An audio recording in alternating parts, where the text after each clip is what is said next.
Kareem Abdul-Jabbar will go against Jack Sikma at center. And in the backcourt, Nixon against Williams and Magic against Thompson. Thompson is 5th in the league in assists, 8 a game. 7th in steals, 2.28. Magic is 8th in steals, and he leads the league for all guards in rebounds and assists. In fact, he leads the league in assists, 10.4. Lakers in their blue uniforms, waiting for it to go up. Kareem's after, Sikma's after, tips the sideline, and we may jump it again. We're going to jump it again. Darryl Garrison said, my fault. He said he didn't throw the ball properly. It's a tough thing to do, throw that ball up. All right, it's up, and Green tips the ball. Magic volleyballs it, and it goes to Nixon. That means fourth quarter control to open the fourth final 12 minutes. Nixon has the ball in the front court, yo-yoing up and down. Nixon looks to Wilkes, takes it to him standing on the three-point line. Out in front to Rambis, also straddling the three-point line. Bounce the ball to Nixon. Nixon against Gus, 2 of the quickest guys in the league. Into the post to Kareem Abdul-Jabbar, a rare Monday night game. Out to Nixon, deflected, but Nixon gets it anyway in the air for the 19-foot jumper. Nice shot. He didn't really have great body control because Brains came out on him, and Nixon made a good shot. And the clock was down to 3 seconds. Gus Williams' front court is down now, too, as he lays the ball out of bounds. Williams made a bad pass. Brains started his cut. He might have paused and caused that pass to go awry. Now Nixon comes the other way. Nixon coming off of an outstanding performance in his last game. The ball to Jamal Wilkes. Wilkes looks into Kareem. Single coverage, backdoor to Wilkes, thrown away and out of bounds by Kareem. The pass was too far in front of Wilkes. So we got Gus Williams with the ball coming to the front court. Gus across the green 10-second line. They wear a black shoulder strap in memory of their team doctor who died suddenly this year. The ball to Shelton. His 18-footer is good. You'll hear Wilkins say at halftime, Shelton can be as good as Shelton wants to be. Johnson's got the ball in the front court, and Magic gives the ball off to Norman Nixon, tied at 2. Now Magic brings it over here to Rambis. Rambis out in front to Wilkes, takes it over to Nixon, down the middle of Rambis, drops it, picks it up, shows up a bank of 6. That's a nice try. Rebound hit by Magic, and grabbed by Gus Williams. Gus coming out of the back quarter, straight down the middle. He's in a hurry. He's still going. He's really in a hurry now, all the way under to bank it in, a 4-footer. He wasn't going to slow down until he got that ball in the basket. 4-2. The Los Angeles Lakers are behind, and Norm Nixon has the ball in the front court. Nixon dribbling the ball. He gets to the red three-point line. The ball bounced in low to Kareem, fumbled, picked up by Rambis, and he runs with the ball. And the Lakers have not looked auspicious so far. Look at Kurt, Chick. He's really having a difficult time running out there. I don't know if his foot's bothering him that much, or he just is not warmed up enough yet. We got the ball belonging to Gus Williams, the former Trojan. Bounces the ball to Lonnie Shelton. A couple of guys out of the Pac-10. Now out to Brains. Brains to Thompson. David holds it up. Go to the dribble. He's been playing very well lately. To Shelton. 16-footer over Rambis. That's good. I agree with Lenny Wilkins. That man is some kind of player. He averages 12 points a game. He's already got 4. Against the Lakers this year, he's averaging 18 points a game, but they've lost all 4 games. The Lakers trail 6-2. They've given up 6 in a row. Nixon brings the ball to Wilkes. Dribble around Baines. In deep. Throws it up left-handed in and out. Ball rebound to Jack Sikma. One of the premier rebounders. Averaging 11 and a half a game. To midcourt to David Thompson. The Skywalker's down the middle, and he walks the middle right up into the basket. 8-2, and yet no Laker timeout. We got Magic with it. Magic holds it up. Throws a bad pass. Can Wilkes get to it? No, Thompson does. And Thompson's going the distance unless Wilkes fouls it. Let's see what we got called. We got a whistle here. Right in front of us from Mike Mathis. There's going to be a foul called against Jamal Wilkes. Loose ball foul. David Thompson definitely not showing any signs of that knee injury that had him slowed up for a major part of this season. You can say that again. He looked awfully good on that play. Very quick to get out to that ball. Right back in front of us now. Gus Williams will take it out, number 1. On that white uniform. Brings the ball into David Thompson and back to Gus. Gus in the simulcast in the front court. He's moving along the southern sideline. He's guarded by Norman Nixon. Pass underneath. It's intercepted by Rambis. Not a good pass. Rambis gives the ball to Nixon. Nixon in the front court. Nixon left side to Wilkes. He knocks it down. He stops. He fakes, and he runs with the ball.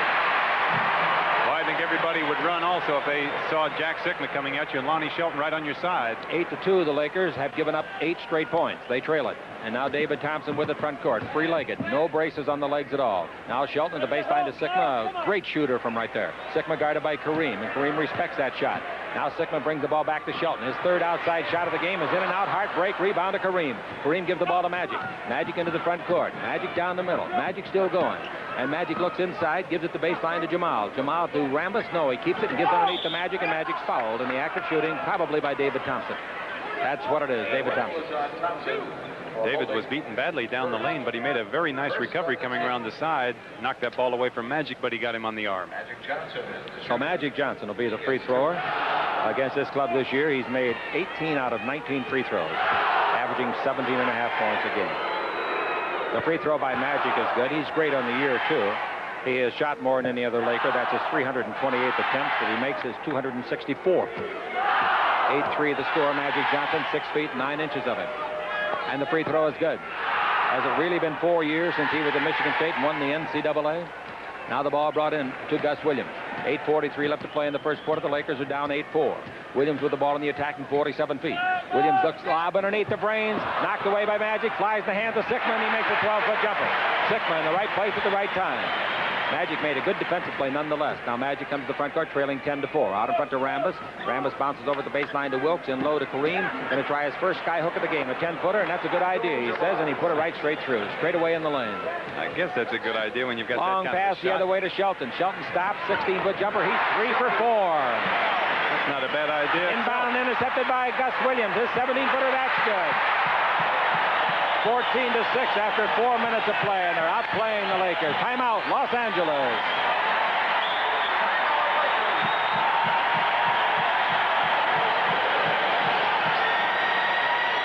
These people here are absolutely, totally thirsty for a victory over Los Angeles. They haven't had many in the last 4 years. This is the world champion Lakers Basketball Network. Laker basketball brought to you by Denny's Restaurants. And now through the end of April, Denny's Circle D Burger is a special price of just $2.49. Denny's, you'll like their prices and you'll love their food. And by Inglenook, California's premium wine. Discover award-winning taste. Uncork the Inglenook. Hey, you think it's fun this year? How about next year's season seats? Get them. Get them right now. For all of next year, they're on sale. You can call right this minute. 453-3571. 453-3571. Well, they take Rambis out and bring in Worthy. Lakers so far only 4 shots and have made 2. The Sonics put it up 9 times and have made 7. They're hot. 3 out of 4 put in by Lonnie Shelton. Magic Johnson dribbling the ball against David Thompson. Magic brings the ball over the right side to Wilkes. He's got a 16-footer on the way. That's good. The reason that was possible, Kareem set a great screen on Danny Brains along the baseline. The Lakers took a timeout and scored out of it, as most NBA clubs seem to do. Now 14-8 is the score. Nixon's got the defensive assignment of Gus Williams. Gus takes the ball at the baseline to the open man, Thompson, and Thompson hits a 19-footer. David Thompson. That's the same play the Lakers just ran. A big screen by Sickman that time. That's 4 points for Thompson. Here's the ball in front court to Kareem. Kareem holds it up, and I mean high. It might come down wet. Now underneath the Wilkes. He's away from Brains. Puts it up, and it's blocked by Sigma. Great play by Sigma, saving Brains. Now to Williams. Williams in the attacking zone. Williams stops with a 20-foot jumper. Hits straight. It's good. Boy, are they shooting that ball beautifully? Yes, they are. They're playing well as a team. 18-8 is the score, and that's the biggest lead of the ball game. 7:07 left to play here in the first quarter. Nixon dribble to the left side. Stop. Feed down the middle of Kareem. He's in deep. Throws up a right-hand jumper. No. The rebound volleyball by Worthy out in front to Nixon. Nixon brings it out the three-point line to Magic, and here's a whistle in 3 seconds. Called on the Lakers in the lane too long. I believe it was Kareem. Could have been Worthy. Yes, Kareem and Jack Sigma were wrestling in there. Looked like a couple of sumo wrestlers going at it. Kareem trying to get that position, but he was tied up too long. They play very cleanly against each other, however. They have great respect for each other. Now the ball to Sickman. Sickman in the front court against Norman Nixon. Excuse me, not Sickman, but Gus Williams dribble down the middle. Feeds the ball to Brains. Brains comes underneath, and Kareem blocks the shot. A beautiful save by Kareem to Magic. 3-on-2. Left side, a bad pass by Magic. Knocked down by Wilkes, and he can't save it. Magic made a very bad pass for Magic. Oh, very seldom do you see that kind of a pass from Magic. Jamal was open on the side, and the pass was a little bit behind Jamal. It had all been started by a great block by Kareem Abdul-Jabbar at the other end on Brains. Williams clears the ball to Thompson. The Lakers are down 18-8 after 5.5 minutes. Down the middle, Shelton away from Worthy. He's got 4 baskets and 5 shots. They ran a beautiful play designed by Lenny Wilkins. 20-8 is the score, and we've got 6:20 to play in the first quarter. Worthy's got it in low to Kareem. Down the middle, his second sky hook of the game is good for his second basket of the game. About a 10-footer straight away, same spot. 20-10, Los Angeles having a slow start in this quarter. And the Sonics shooting the lights out. Here's Thompson's 18-foot jumper. That's good. One thing you know, they can't shoot this well all night. 22 to 10 anyway. And the Los Angeles Lakers trail it. Magic's got the ball over to Norm Nixon. Nixon looks into Worthy, gives him set out to Magic Johnson. Magic swings it to Wilkes, and Wilkes a 17-foot jumper. That's good. Wow, what outside shooting. 22 to 12. The Lakers have been very soft on defense so far tonight, although the shooting of the Sonics has really really been important and a factor in their big lead, of course. Now the ball into Sigma, following Kareem Abdul-Jabbar over the top. Number 21, 6'7" from New Mexico, Michael Cooper. Michael Cooper comes in for the Los Angeles Lakers as Riley tries to find some defense out there. Out comes Normie Nixon. Kareem very clearly leaning over Sigma's shoulder that last time. Live action. David Thompson with it out in front. Down the middle he comes. Shows up a bank shot, and that goes in from 8 feet. Kind of a prayer, but it was answered. He's remembering that he was at North Carolina State. Hurt his knee on that last play. 24-12. Michael Cooper has it in the front court. The Lakers trail it. Cooper out in front to James Worthy. Over the left side to Wilkes. Down the middle of Kareem. He's mad. He puts it up underneath and comes in and out. Rebound is off. Kareem had it. Shelton hits it. It goes to baseline. Out of bounds off the leg of Jamal Wilkes. Look at Jamal with his goggles. Kareem with his goggles up on his forehead. He's upset. 24-12, and Kareem is really going after Darrell Garrison at the other end, asking him to please even things up a little bit. And Darrell says, that's what I'm trying to do. Call him just the way we see him. 24-12 is the score. Now 5 minutes left to play in the quarter, and the ball comes out in front of Brains. They've had a real fine quarter. To David Thompson. Dribble around Wilkes in deep. 10-foot jumper on the way. That's bouncing around and falls in. 26-12, and David Thompson in the ball game has 10 points. This is the first time we've seen David look like his old self, the Skywalker.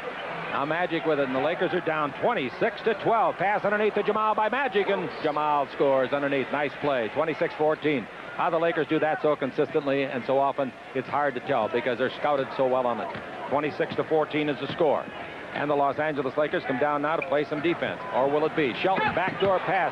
Gus Williams got it. Williams gives the ball to Sigma. Sigma's 18-footer. That's in and out. No rebound to Brains. Hit away by Worthy. Should go out of bounds to Seattle. And for Los Angeles, number 40, 6'5", from Michigan. Now for the Lakers as Riley continues to seek a pattern out there that can get some points. Mike McGee in, and Jamal Wilkes comes out. He's going to put Mike McGee on David Thompson, try and cool him off a little bit. The ball into Brains. Brains holds it up.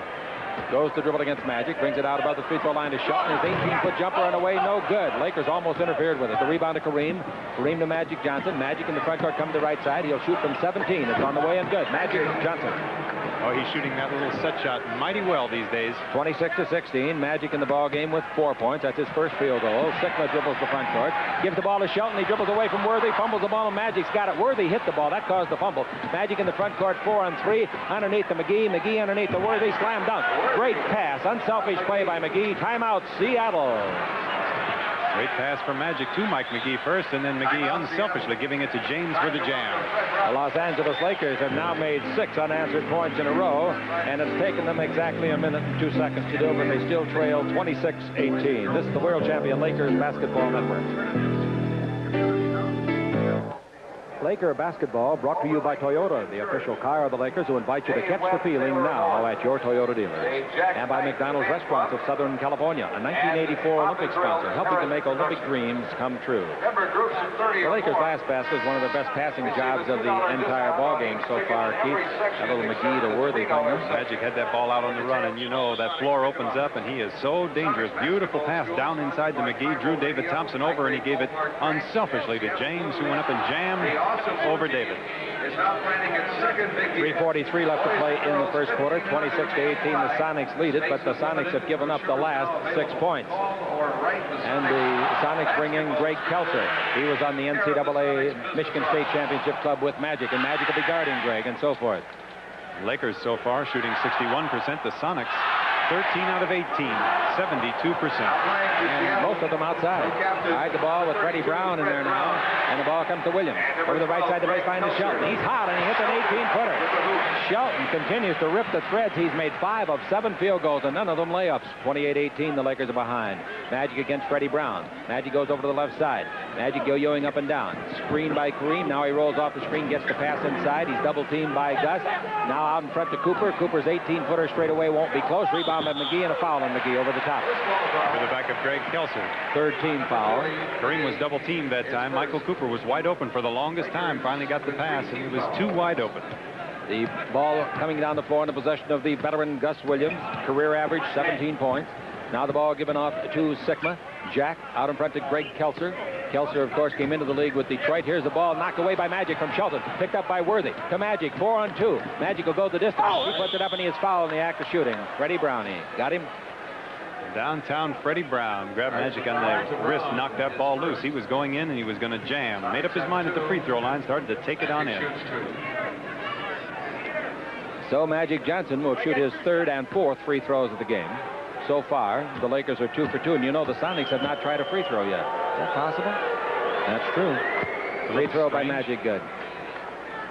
Of course, as you said a moment ago, most of their shots coming from the outside. Yeah. Magic's career average is 19, and he puts that one in. Against this club this year, he averages 17.5. Against the league, he averages 16.5. And, of course, he leads the league in assists, 10.5, and 8 rebounds, too. The best rebounding guard in the league. 28-20 as Magic makes them both. The Lakers trail it. Freddie Brown takes the ball into Sikma. Sikma tries to drive on Kareem. Kareem, a wraparound pass. The mustard's off the hot dog, but he got away with it, and they're going to mop it up for him because the ball hit the shoulder of Cooper. Very lucky play. He saw Gus coming along. He tried to get it to Gus, threw it right off of Cooper's chest. 8 on the 24, and here's a whistle back under the basket. Somebody's holding, and it might be Kareem. Yep, his second foul. He's the only player in the game that has 2 personal fouls.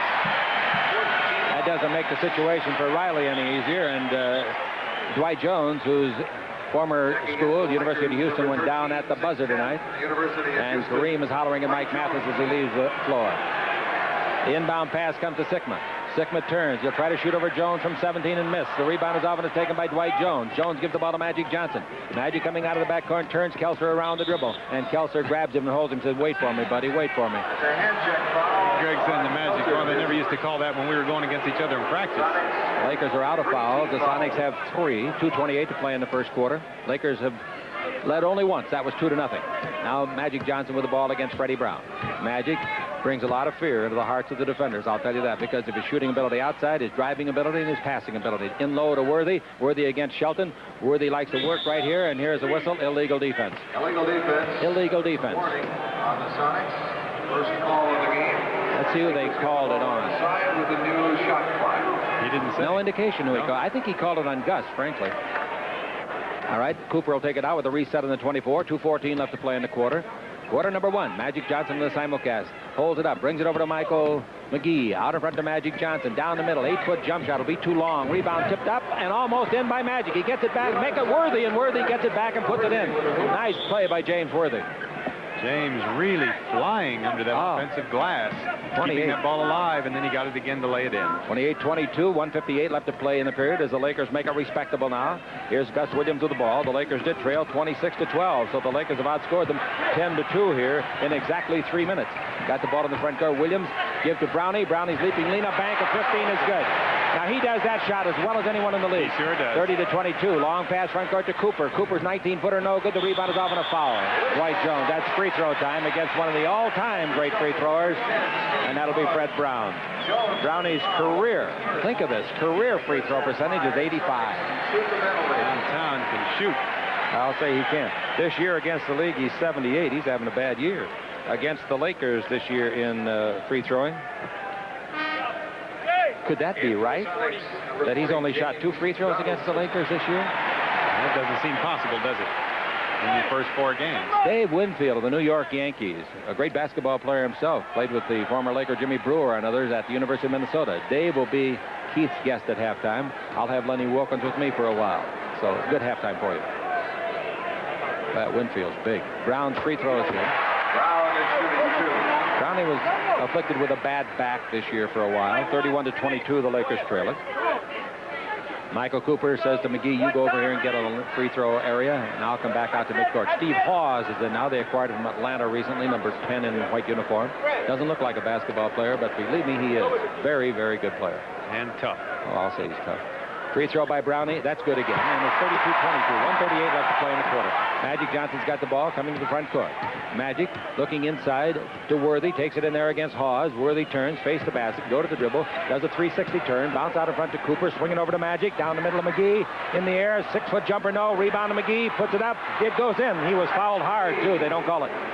Great job by Mike McGee keeping after that ball. 32-24.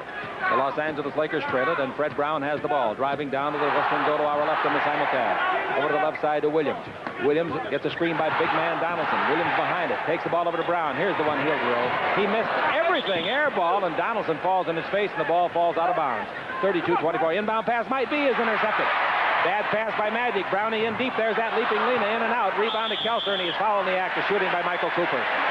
Freddie Brown really has a knack of getting that ball totally off balance, no idea of shooting the ball. He wanted to pass it, and yet using that backboard as if it were a part of his body. It was a beautiful shot. It really was. Magic made another bad pass, and that inbounds play had nothing on the ball going to Dwight Jones.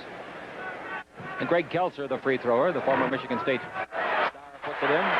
Kelser's been playing quite well lately. Took him a while to get adjusted here, it seems. On the year, he's averaging 8 points.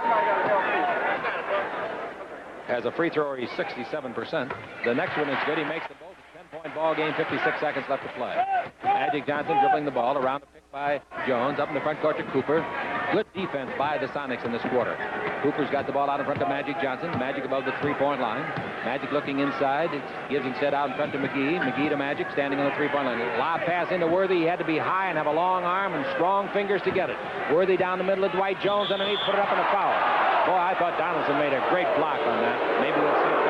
So did James Donaldson and most of the fans in the arena, the King Dome here.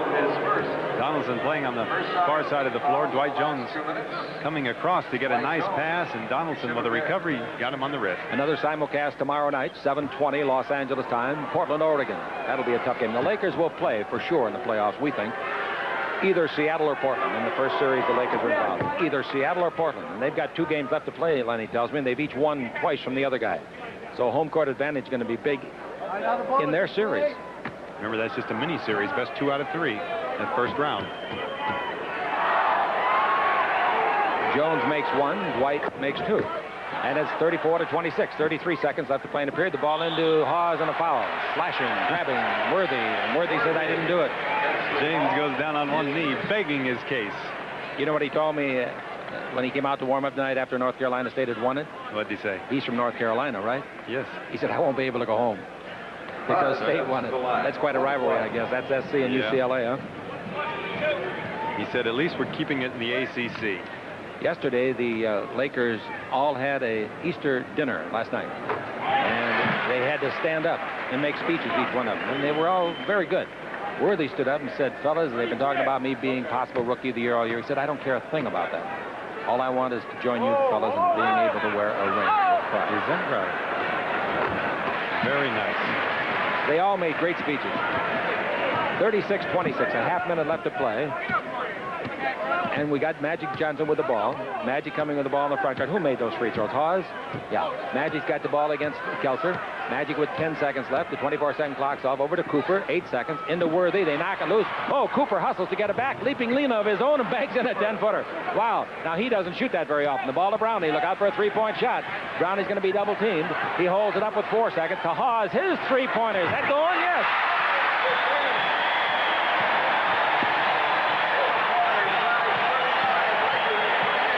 Not a mistake. Steve Hawes is a very good shooter from outside. That is the 7th one he's tried this year. The other 6 were at Atlanta, and he comes all the way to Seattle to do it to the Lakers. And he is now 3 for 7. 39-28 the score. This is the world champion Lakers Basketball Network.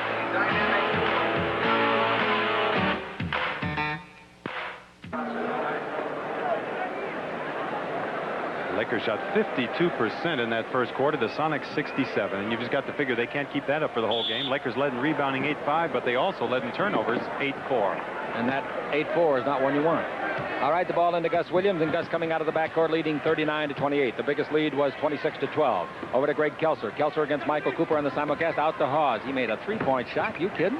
Hawes holds it up. Pivots. Back to the basket. Guarded by Worthy. 7 on the 24. Hawes down the middle. Throws the ball. It's knocked to the sideline out of bounds to the Lakers. Boy, were they confused that time. Lakers playing great defense all over the floor. He had nobody to pass that ball to. Dave Winfield at halftime with Keith Erickson, the Yankee star. Now with the ball, Nixon front court. Over to Michael McGee and out in front to Cooper, and Cooper gives the ball to Nixon. Nixon opened the game with a hoop. Nixon comes to the right side, try to pass it or something, and Hawes knocks it away and out of bounds. I don't know if he's going to shoot it or pass it. I really don't. Out of the ball game, Greg Kelser. Back in is David Thompson. Thompson will play a forward this time, Keith. They got 3 guards in there, Thompson, Gus, and Browning. Now the ball inbounded. Worthy's got it in low to Dwight Jones, and he runs with the ball.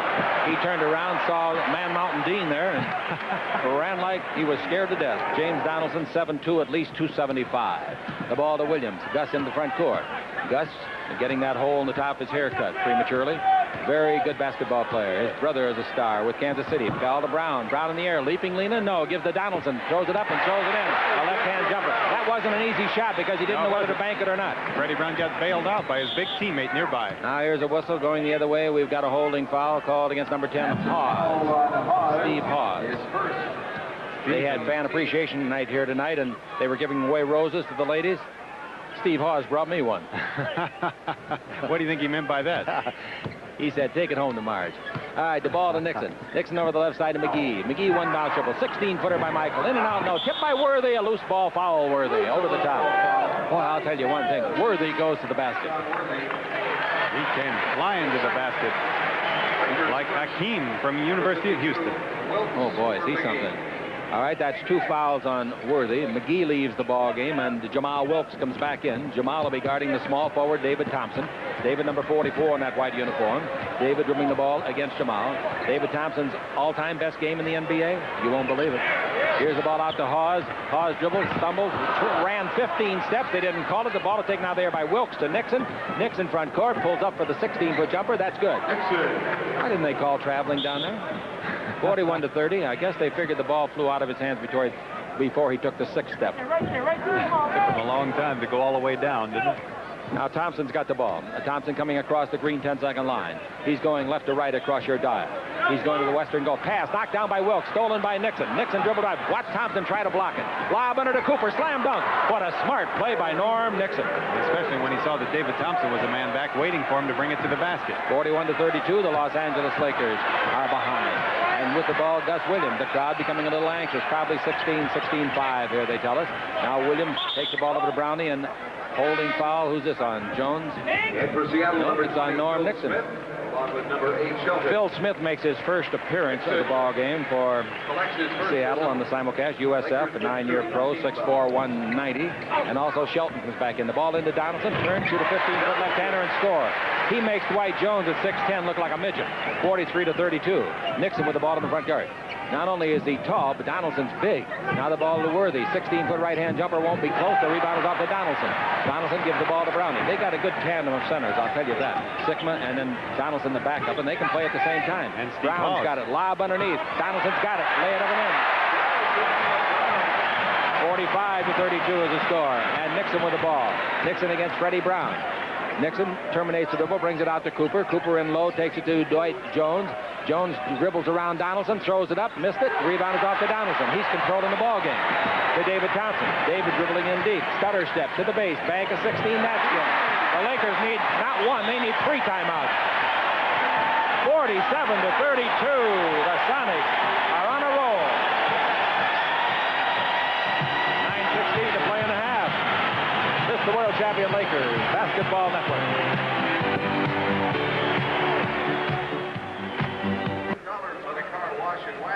Laker basketball brought to you by Toyota, the official car of the Los Angeles Lakers, who invite you to see their supercharged lineup of cars and trucks at your Toyota dealer. And by Republic Airlines, now serving more of America than any other airline, and nobody serves our Republic like Republic Airlines. Hey, don't forget now, we're starting our 3rd week of the Laker picture cards. They're about 5 by 7 in color with biographical information imprinted on the back. They're very, very nice, and they're free at all Big Ben's and warehouse stores, courtesy of BASF. Get yours tomorrow for this week. Get a whole set. Johnson, number 33, Abdul-Jabbar. Lakers so far in the second quarter with 2 points. 2 baskets. Nixon has 1. Cooper has 1. David Thompson's leading the scoring with 12 points. And it's 47-32. The Lakers have their biggest deficit. The ball to Magic Johnson, 3-point line. Into Kareem, who has returned to restore order. He's down the middle, swing left, the right-hand 10-footer. He restores a little order. 47-34. He has made all 3 of his hook shots in this ball game, Kareem. Yes, you 2 call down him the middle. the order restorer. The order restorer. Smith put the ball in the front court. He, like Jamal and Gus, used to play with Golden State. The ball out to Shelton. He's made everything his strong, but you shoot him that badly and that quickly. When nobody's near you, you're not going to make many. The rebound to Magic. Magic to Nixon. Nixon in the front court. Nixon looks to Wilkes, coming around a pick by Cooper. Gives it to Jamal. Jamal shoots over Thompson and drills it, and Thompson was right in his face. 47-36. So the Lakers timeout has paid dividends with 4 quick points. Now Phil Smith has the ball. He used to be a great basketball player. Phil Smith had a 51-point game in the NBA. Not many guys can say that. Now Smith's got the ball. Around a pick by Donaldson. Wow, what a pick. And the foul is on Donaldson. He darn near broke the jaw of Michael Cooper. Donaldson. And Cooper, I think, is talking to Donaldson. And Donaldson doesn't hear him. Coop didn't like that at all. No, he really got jolted. 47-36. Of course, the Laker players have got to yell out. Those that see the pick coming warn their man. Here's Cooper with it out to Jamal Wilkes. Wilkes takes it over to Norman Nixon. Nixon shoots a 20-footer over Brown. No good. The rebound is off. Hit by Nixon. Chased by Nixon. Taken by Nixon. Hustle play by Nixon. Nixon brings it to Magic Johnson. Magic in the simulcast over to Jamal. The Lakers playing catch-up. Down by 11. Dribble drive by Jamal. Down the middle. In deep. A left-hand hook. A 5. No good. Tip by Cooper once, twice, 3 times. Cooper, no, but a foul on the 3rd effort. Great play, Michael Cooper. What an athlete. I thought Coop came pretty close to offensive interference on that first tap. So did I. That ball was right there. We saw the last 2. Leaves the ball game, and Jack Sikma comes in, and they're saying there was no control on the tap. He had both hands on it, the 3rd one. If you'll show Yes, he did. It was a controlled effort to score, but they rule it no. Just a rebound. So the ball to Magic. Magic brings it over here to Jamal. Screened by Kareem. Jamal's 18-footer, no good. The rebound is off to Michael Cooper. Out in front to Nixon. Nixon holds it up. Lakers starting to claim the backboard. Now the ball into Kareem Abdul-Jabbar. Another sky hook, no. Backdoor pass to Cooper. Puts it up. Goaltending by Shelton. Nice play. As soon as the ball is banked, he cannot touch it. And the Lakers now trail by just 9. They've made 6 unanswered points in a row out of the timeout, and it's taken them exactly 2 minutes to do it. Pass underneath to the unguarded Brown, who scores. A great pass by Smith, but a bad breakdown by the Laker defenders. 49-38. Nixon front court. Nixon in deep. 360 turn. Puts it up, and Shelton rejects it. Shelton's done it right back home to Brown. Brown front court. Feeds underneath to Thompson. Thompson puts it up, didn't draw iron. Rebound to Wilkes. Wilkes to Magic. Or rather, make it to Nixon to Magic. Left side to Kareem. And that's a bad place to take it. Magic knows he should not have thrown it to the big fellow. The only time you should give it to the big guy is if he's uncontested going to the basket. I think it surprised Kareem, the fact that it even came his way. 49-38. Nixon was on the other wing. Now Smith's got the ball. Smith out in front to Sikma. Bounce in low to Thompson. He puts it up. It goes. It goes. Nice bounce pass. Foul is called on Jamal. Not only a nice pass, but that was a very difficult shot by David Thompson. Jumping up, he was hit by Jamal, and Cooper was right on him. Well, you can say that again. Great concentration. David Thompson will be the free thrower.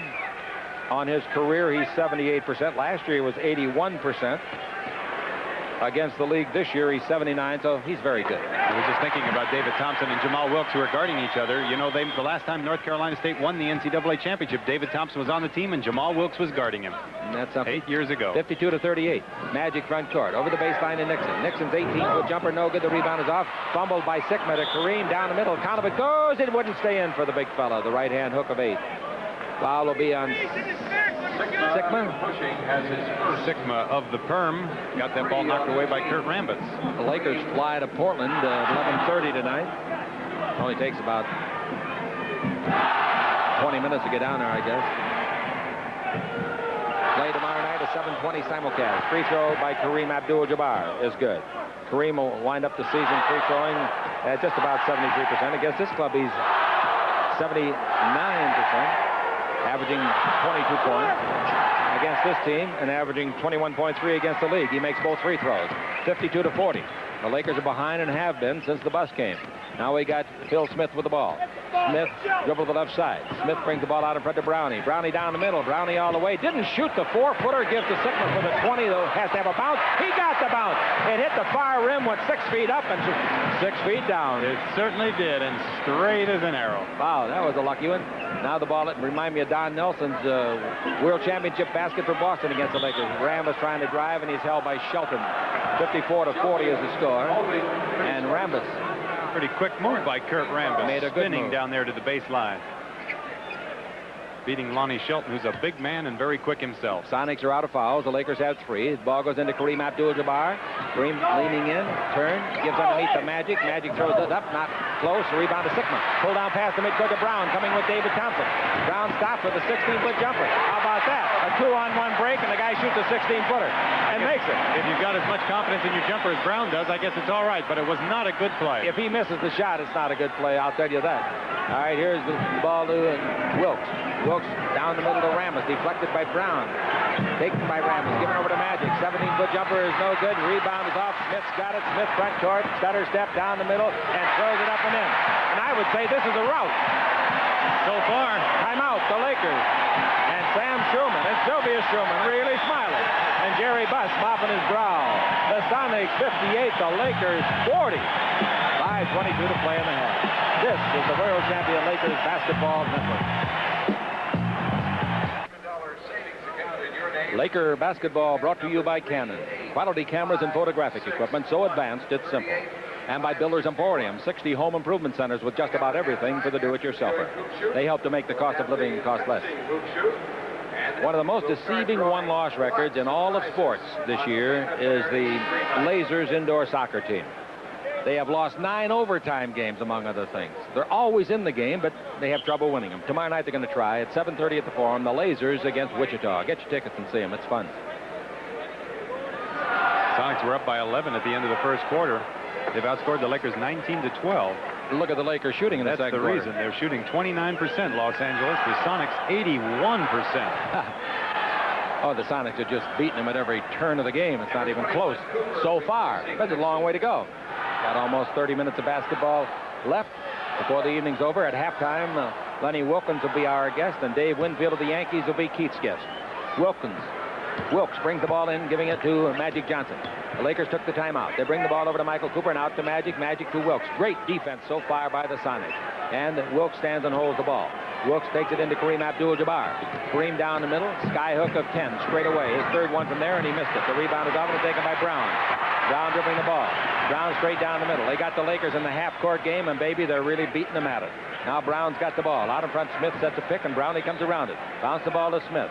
This is your half-court game. This is what we mean when you have it. They are at one end working it with no fast breaks at possibility. Brown, 22-footer, that's good. Well, they set 60-40. Beautiful double screen. Lonnie Shelton and David Thompson. They're free Freddie Brown for that shot. 4:41 left to play in the first half, and Magic Johnson's got it.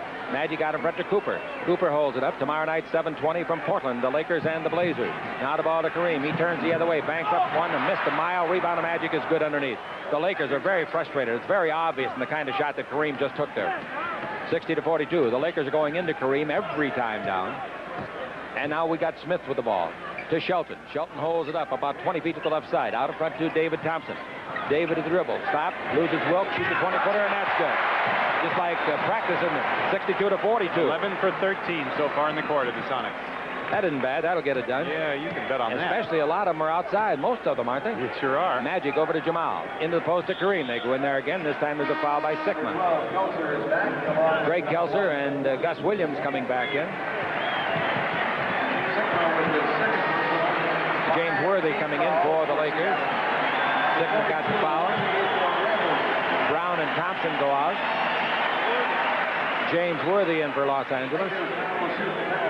So the Lakers will have Kareem, Wilkes, Cooper, Worthy, and Magic. I think that Magic's going to go up front and play forward. But it could be Cooper. Defensively, Coop's going to take Gus Williams. I know that. Kareem makes the free throw. Free throwing, the Lakers are 9 for 9. Kareem has 3 of those without a miss.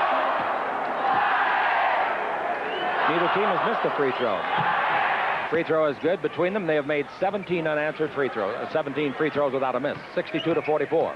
Phil Smith with the ball. Number 20 in that white uniform in the simulcast, guarded by Jamal Wilkes. But the Lakers have given up 62 points already, and we got almost 4 minutes left to play in the half, so there hadn't been much defense. But against that long shot, it'll kill you when they start going. Sigma backing in, still backing in, gives the ball to Smith, drives around Wilkes, drives behind the board, gives the ball to Shelton, but 3 seconds it's called. Too much dribbling behind the board. So 62-44, the Lakers are still very much in this ball game. All they got to do is get themselves a little string going here, and they have the ability to do it. That's why they're defending world champions. Magic out to Cooper, into Kareem Abdul-Jabbar. Kareem double teamed by Kelser in the front. Now Kareem holds it up. He's down the middle. A hook at 12 straight away. Off balance shot, no good. The rebound to Worthy. Feed in deep to Magic. Magic couldn't shoot it. Takes the ball in low to Kareem. Kareem's underneath. Left hand layup, no good. But there's a foul on the play, and the foul this time's on Smith from the double team, number 20. You mentioned a moment ago the Lakers were a little frustrated. Really, that time, Kareem got that ball, and he just wheeled to the basket. He wanted to take it as close as he could. So Kareem Abdul-Jabbar will be looking for his 5th and 6th free throw conversions of the night. The big captain will be 36, the 16th of this month. The 15th, Michael Cooper has a birthday. He'll be 28. 62-45 as Kareem makes it. And makes the next one. He's got great rhythm there. And he's made all 6 free throws. Coming out of the backcourt is Phil Smith. 3:10 left to play in the half. 62-46. Certainly not an insurmountable lead because the Sonics have to cool off. Or do they? Williams has got the ball to Shelton. Let's see what he does. 16-footer, no good. He cooled off. Rebound to Sigma. He won't. Lays it up. Didn't get it. Tipped it up. Didn't get it. Rebound is off. Who's got it? The Lakers. Magic Johnson blows out of the backcourt. Those eyes are rolling like a pinball machine. Underneath to Cooper, and Cooper lays it up and in. Great play by Magic. That's what you call pushing the ball to the front court. And that avoids getting in that half-court game. And great work on the boards, keeping that ball alive and bringing it down. 62-48. The Lakers cut it to 14. Smith's got the ball over to Shelton. 2:35 left to play and a half. Out to Gus Williams. Gus takes it over to Smith. Lobs in deep to Kelser. He pushed off, I think. Yes, he did push off. They're going to give him a tee, aren't they? Sure, you got to give him a tee. He threw the ball to the floor, although it didn't bounce high because he trapped it. He was right in front of the referee, and that's a technical foul on Kelser. He pushed off. He's unhappy.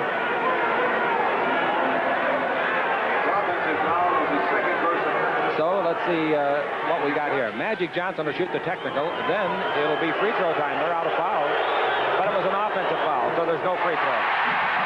Magic misses the tee. This crowd's easy to make happy. Just a little miss like that, huh? That's the first miss of the game. For either team. Right. 2.5 left to play in the first half. The Lakers would like to get 4 or 6 points here before we get to the end of the period and hold the Sonics without any. Magic's got the ball. Worthy's in playing low. The ball to Cooper. Back to Magic. Magic out to Coop. Swing it over to Wilkes. Wilkes' 19-foot bank shot is in and out. Hartburg rake. Rebound to Sigma. Sigma to Wilkins. Williams. Williams in the front court. Williams stops for the 20-foot jumper. No good. Rebound is off. Donaldson. Any questions about that? No. They got both Donaldson and Sigma in there now. 64-48. And Magic's got the ball. 1:58 left to play in the half. Magic against Smith. Magic at the top of the key, which is 21 feet out. Take the ball over to Wilkes. Dribble drive on Shelton. Feeds the ball to Worthy. Worthy pivots around Sigma. Stops, fake, leans in. 8-foot jumper, no. Rebound to Donaldson. Pull down pass to Gus. The fast break for the Sonics. Gus down the middle. Should be a foul on Sigma. Let's see how they call it. Did they foul before Sigma's screen? Yes, they did. They called the foul on the Lakers before Sigma's big pick. Foul was called against Cooper. Cooper was saying exactly the same thing that you were, and Darryl Garretson just ripped the ball away from Cooper, who was holding it out talking to him. Gave him a piece of his mind and then called the foul. I'll guarantee you Sigma committed a foul. Whether or not the Lakers occurred first, that's another question. Cooper leaves the ball game, his second foul. Williams makes the charity. Williams in the ball game with 7 points. Good distribution of their points. Everybody that's throwing it up is throwing it in for the Sonics. Williams makes 2. And it's 66-48 and free throwing their 9 for 9. 1:35 left to play in the first half. Lakers back by 18. Biggest deficit, twice 20. Now the ball to Wilkes, 22 feet to the right of the goal. Wilkes holds it up. Brings the ball out in front to Nixon. Now to Worthy. The baseline to Magic. Magic's 20-foot right-hand jumper. Nice shot. Magic Johnson in the ball game. Magic now with a total of 10 points. And we got David Thompson with it, leading by 16, 66-50. Who would have ever thought it? David Thompson dribble around Wilkes down the middle. The ball is blocked into there by Magic. Magic comes away with the ball. They knock it loose. They foul him, I guess, because Magic's yelling so loudly. The ball out to Williams. They stole the ball. Williams lays it off to Sigma. His 20-foot jumper swished. Boy, they just gave him that set shot. Nobody came out. He had all day. 68-50, the Lakers trail it. Magic Johnson's got the ball over 20 feet to the right of the goal to Norm Nixon. Nixon holds it up, looks into Magic, takes it in there. He's away from Thompson. Underneath, finger roll, in and out, no. Rebound to Worthy, jump ball. Worthy and Sigma. 43 seconds left in the half. At halftime, Lenny Wilkins, the coach of the Sonics, and Dave Winfield, Yankee star. Worthy against Sigma. Free throw line. Front court of the Lakers on the simulcast. The Lakers are buried 68 to 50. Sigma tips the ball. Donaldson gets it baseline backcourt. Now the ball to David Thompson.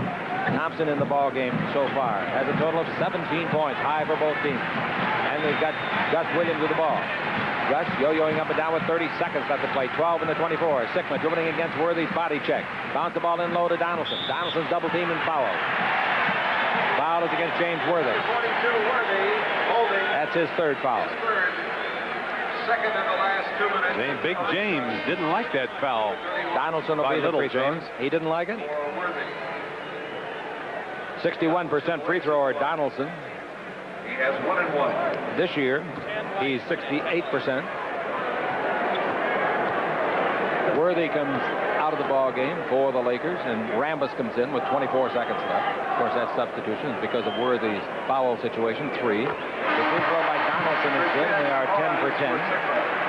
69 to 50, and if he makes this, they'll lead by 20 for the third time. Out of the game, Sigma. Into the game, Steve Hawes, who made the three-pointer at the end of the first quarter. I guess that should have sent us a message right there.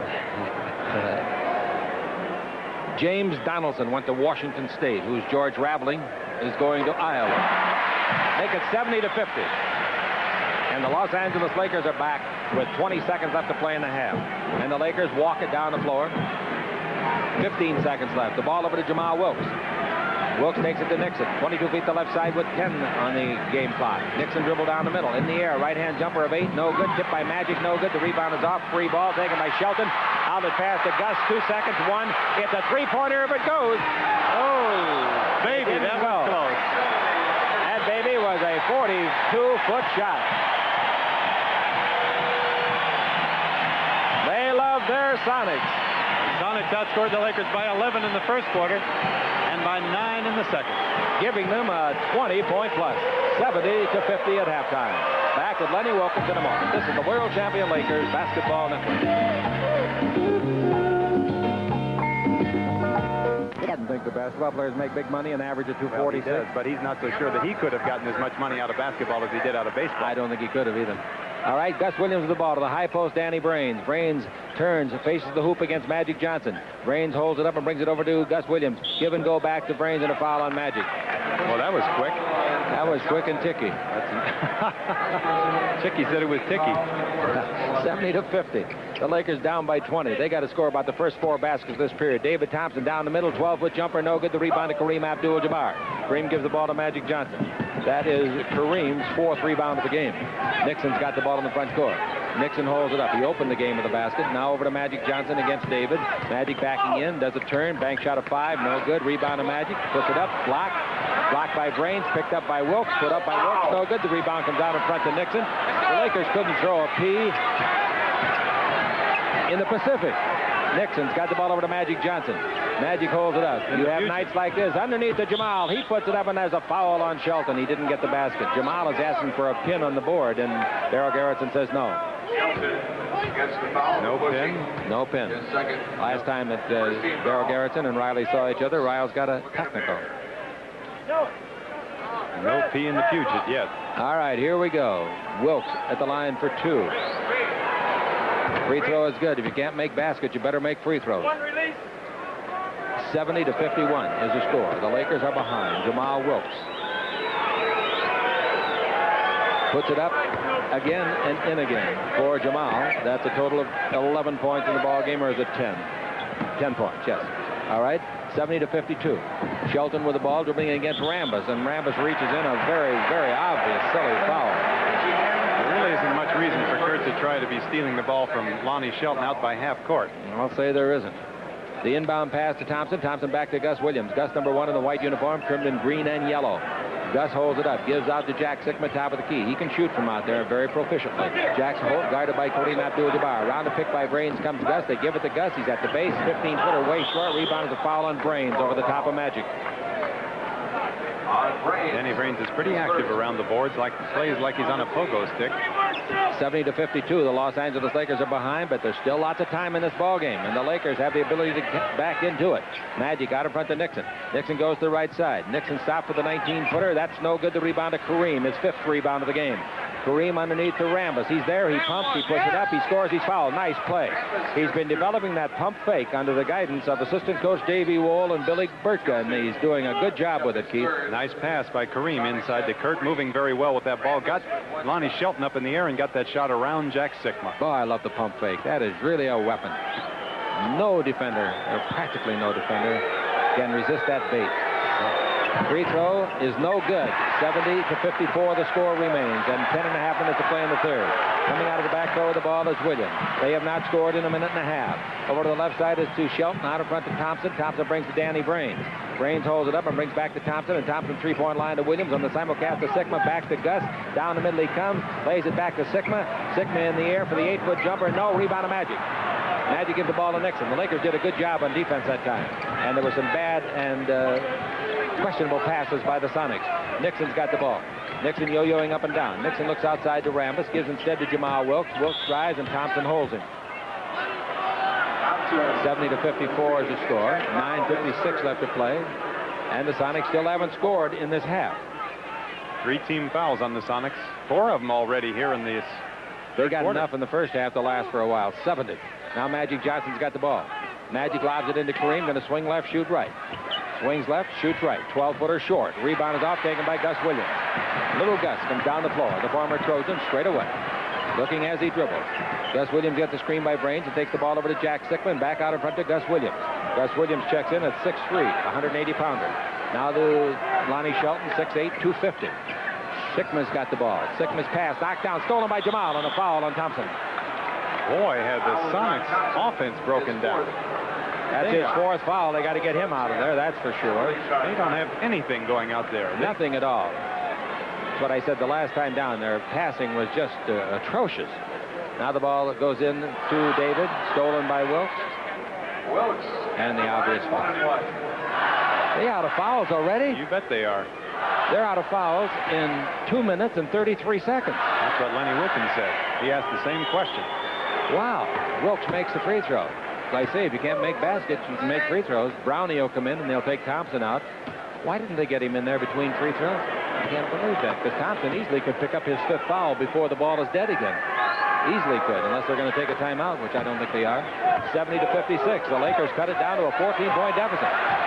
The Lakers scored 6-0 here in the first 2.5 minutes, as Wilkes made them both. Now Williams is trapped. The ball comes over to Thompson. Thompson with 4 fouls. Back over to Gus Williams. They're spreading out the defense now. Somebody's going to be open here in a minute. There's the man that's open. Brains. Kareem covers him up. Brains comes up, throws the ball away. Volleyball by Sikma to himself in the air. Jump a 10-footer and get it. They got a basket, but they were very lucky. I'll say they were, and the clock was down to 3 seconds when he put that ball through. 72-56. The Lakers are behind. The ball in low to Rambis. Underneath. Reverse layup is beautifully accomplished. Getting away from Shelton. And I think that Lenny Wilkins is going to call a timeout if they get to the front court. He can't take any more chances on Thompson getting that 5th foul. He does take the timeout. Good call. 72-58 the score. The Sonics are ahead by 14. But the Lakers have made up some ground so far. 8:45 to play in the period. This is the world champion Lakers Basketball Network.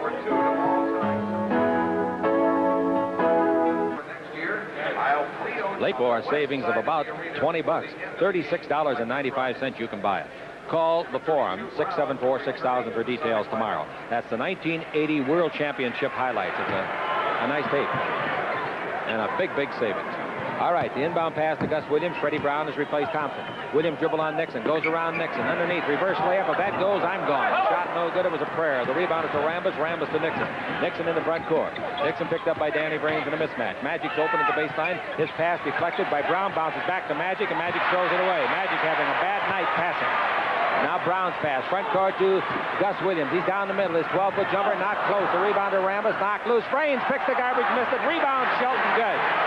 Neither team playing well now. 74-58. The Sonics are in front. And Nixon with the ball in the front court.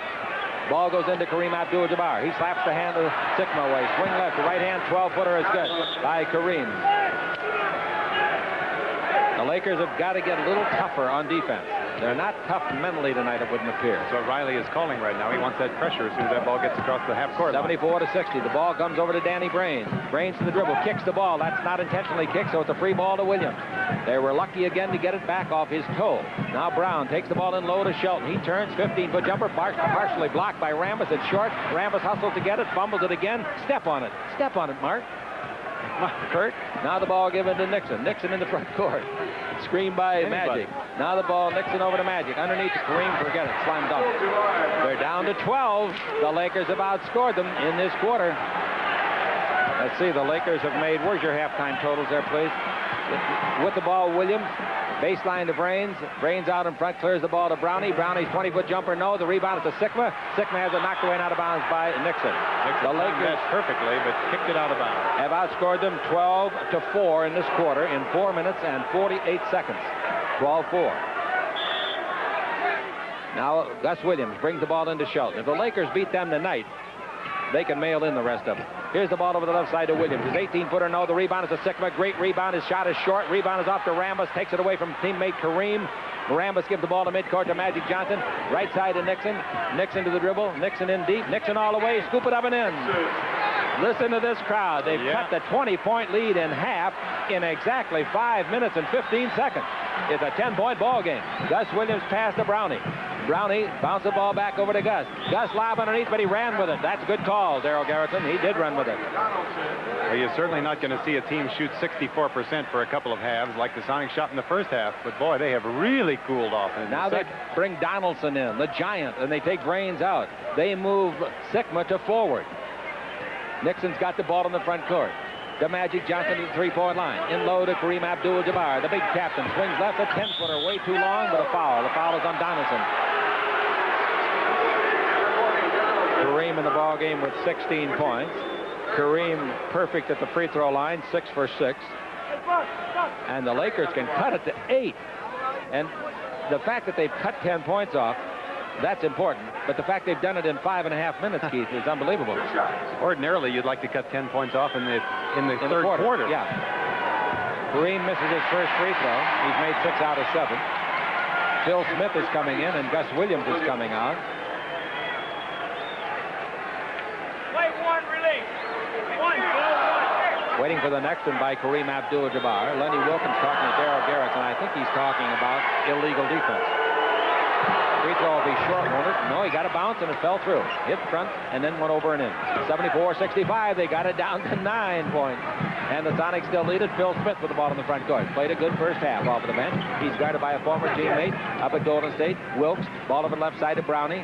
Brown holds it up against Magic. Screened by Donaldson. Brown's 24-foot jumper, no. The rebound is off and Brownie gets it back at the base. He's double-teamed and brings it out to Sikma. Sikma bouncing under Shelton. Forget it. Slam dunk. That was a big breakdown to leave great big Lonnie Shelton all by himself under the basket. 76-65. The Lakers are down by 11, and Nixon comes down to attack. 6 minutes left to play in the third. Nixon takes the ball over to Magic Johnson. Magic holds it up, takes it underneath. Ball knocked away and out of bounds by Shelton, intended for Wilkes. That's a fine defensive play by Lonnie Shelton.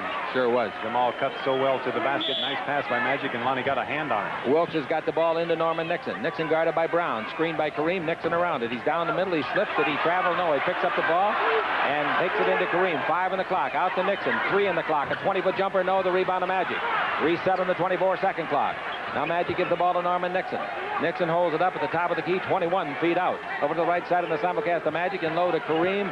Kareem coming in deep. Right-hand jumper. Count if it goes. It did not go. Foul is by... Wait a minute. What'd they call? On Kareem. Called a foul on Kareem. Called charge. Apparently, may have called traveling. I think he called traveling. Kareem can't believe it. 76-65. That was a big play. And with the ball in the front court, Smith. The Lakers are behind by 11. The ball over to Brown. Brown to Sikma. Turn, shoots over Rambis from 17. It's good. He's fouled by Rambis. Nice shot. Boy, he's the best in the game of putting that thing behind his ear. And Zali Volchak really loves it. Sikma's only 6'11". The 7-footers, 7'2", like Kareem, can't even get to that shot when he pulls it back there. No. So there's no way that Rambis at 6'8" can get to it. Well, somebody's got to guard him because they got both of them in there, Donaldson and Sikma. This is where you miss McAdoo. Sikma's free throw is good, and they build it back up again to 14. Magic Johnson dribbling the ball against Phil Smith's harassment. Magic's in the front court around a pick by Rambus. 5:08 left to play in the third. Magic Johnson yo-yoing up and down out the three-point line. 5 minutes left to play. Over the left side to Nixon here in the third quarter. Now the ball to Kareem, batted away by Smith in a double team. Steals it to Brown. A great play defensively. Beautiful. Brown front court. Brown goes around the top of the horn. Behind a pick by Sigma. Brings it back to Sigma. Underneath to Shelton. He puts it up. He puts it in. He's fouled by Kareem. Boy, I'll tell you, they are playing beautifully right now the last 3 minutes, the Sonics. Well, they were asleep for the first 4 minutes of this quarter, and they've come to life all of a sudden. That was a beautiful pass by Sigma down low to Shelton, and he made a very difficult shot with Kareem right there. He sure did. He can make it a three-point play. Shelton in the ballgame looking for his 17th point. He likes to play the Lakers. Shelton against the Lakers this year averages just a tick under 19, and against the league he averages 12. 82-65, 17-point lead again. So they're back in good shape because we've only got 16 minutes and 40 seconds left to play in regulation. The ball over to Michael Cooper. Cooper holds it up, takes it in low to James Worthy just in the ballgame. James turns, fakes, puts Sigma away. Finger roll is good. What a beautiful fake, and Sigma had his head going back and forth like a fan was blowing it. 82-67. And we got Smith with the ball. Smith takes it over to Sigma. 20 feet to the left of the goal. Drive the base. Comes in deep. Bounces the ball out of bounds. Trying to get it to Donaldson. Very bad pass. Donaldson doesn't look very happy to me. Here's the ball to Nixon. I'd like to keep him happy if I was out there. The ball to Cooper down the middle of Kareem. He's underneath. He puts it up, blows it. The rebound is out, taken by Sigma. And Sigma hands the ball to Freddie Brown. Brown really hasn't had his shooting togs on. He's only got one basket. In the first half, Brown, he played 12 minutes. So Brown dribbling the ball against Norman Nixon. And Brown comes outside. Ball comes over to Sigma. Sigma in the corner to Smith. Underneath to Donaldson. Knocked away and out of bounds. Last touch by Kareem Abdul-Jabbar. Good play by Kareem. 15-point lead for the Sonics. They led by 20 at the halftime. 5 seconds left on the shot clock. 5 on the 24 as Brown takes it out. Brings the ball in to Smith. Drives the base and deep. Shows it up and in over Kareem. Great play by the guard. 6'4" Smith. What a tough shot. 84-67. The Los Angeles Lakers are well behind. Now the ball to Cooper. Cooper into Kareem. Kareem comes in deep, throws up a right-hand 5-footer and scores over Donaldson. And it's 84-69. 15-point advantage for the Sonics. Smith made a tough shot. Smith has the ball right now. Tomorrow night, Portland. That won't be easy either. Over the left side to Brown at the base. Brown gives to Sigma. Sigma out. Bad pass. Here it comes over here to us. And it's knocked away and down by Worthy. 84-69. Timeout is called.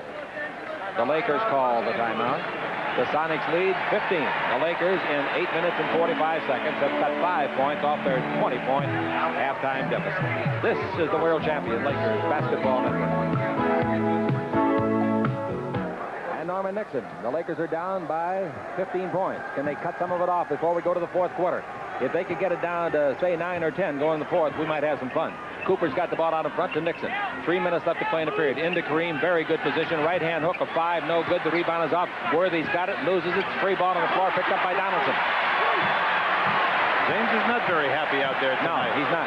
The ball to Brown. Brown gives the ball out to Smith. Smith dribbled to the front court. Smith guarded by Michael Cooper. Smith yo-yoing up and down. At the King Dome, takes the ball over to Brown. Brown into Sigma. He'll turn and shoot over Worthy from 17. That's good. He's fouled. There's no one can stop that shot. Or at least no one that we have seen. And this is Sigma's 6th year in the league. Maybe Akeem's little brother over in Nigeria. I saw an official stat on him. I thought Dwight Jones was kidding us. 7'5". The kid's only 7'5". He's only 7'5". Yeah, he's not 7'9". But he doesn't play basketball. Soccer. Reason they doesn't play basketball, they can't find shoes long enough. Sigma trying to make it a 3-point play. Number 1 pick in 77. 8-player pick in the draft. 87-69. 18-point advantage for the Seattle SuperSonics. Magic Johnson in the simulcast. And Magic in the front court. Portland tomorrow night and Thursday night, Phoenix. Oh, what a tough week. Now the baseline jumper by Nixon from 20, no good. The rebound is off to Kareem, and I mean he was up high. Gives to Magic, and Magic fouled in the act of shooting. Couldn't score it underneath. Foul is called against Sigma.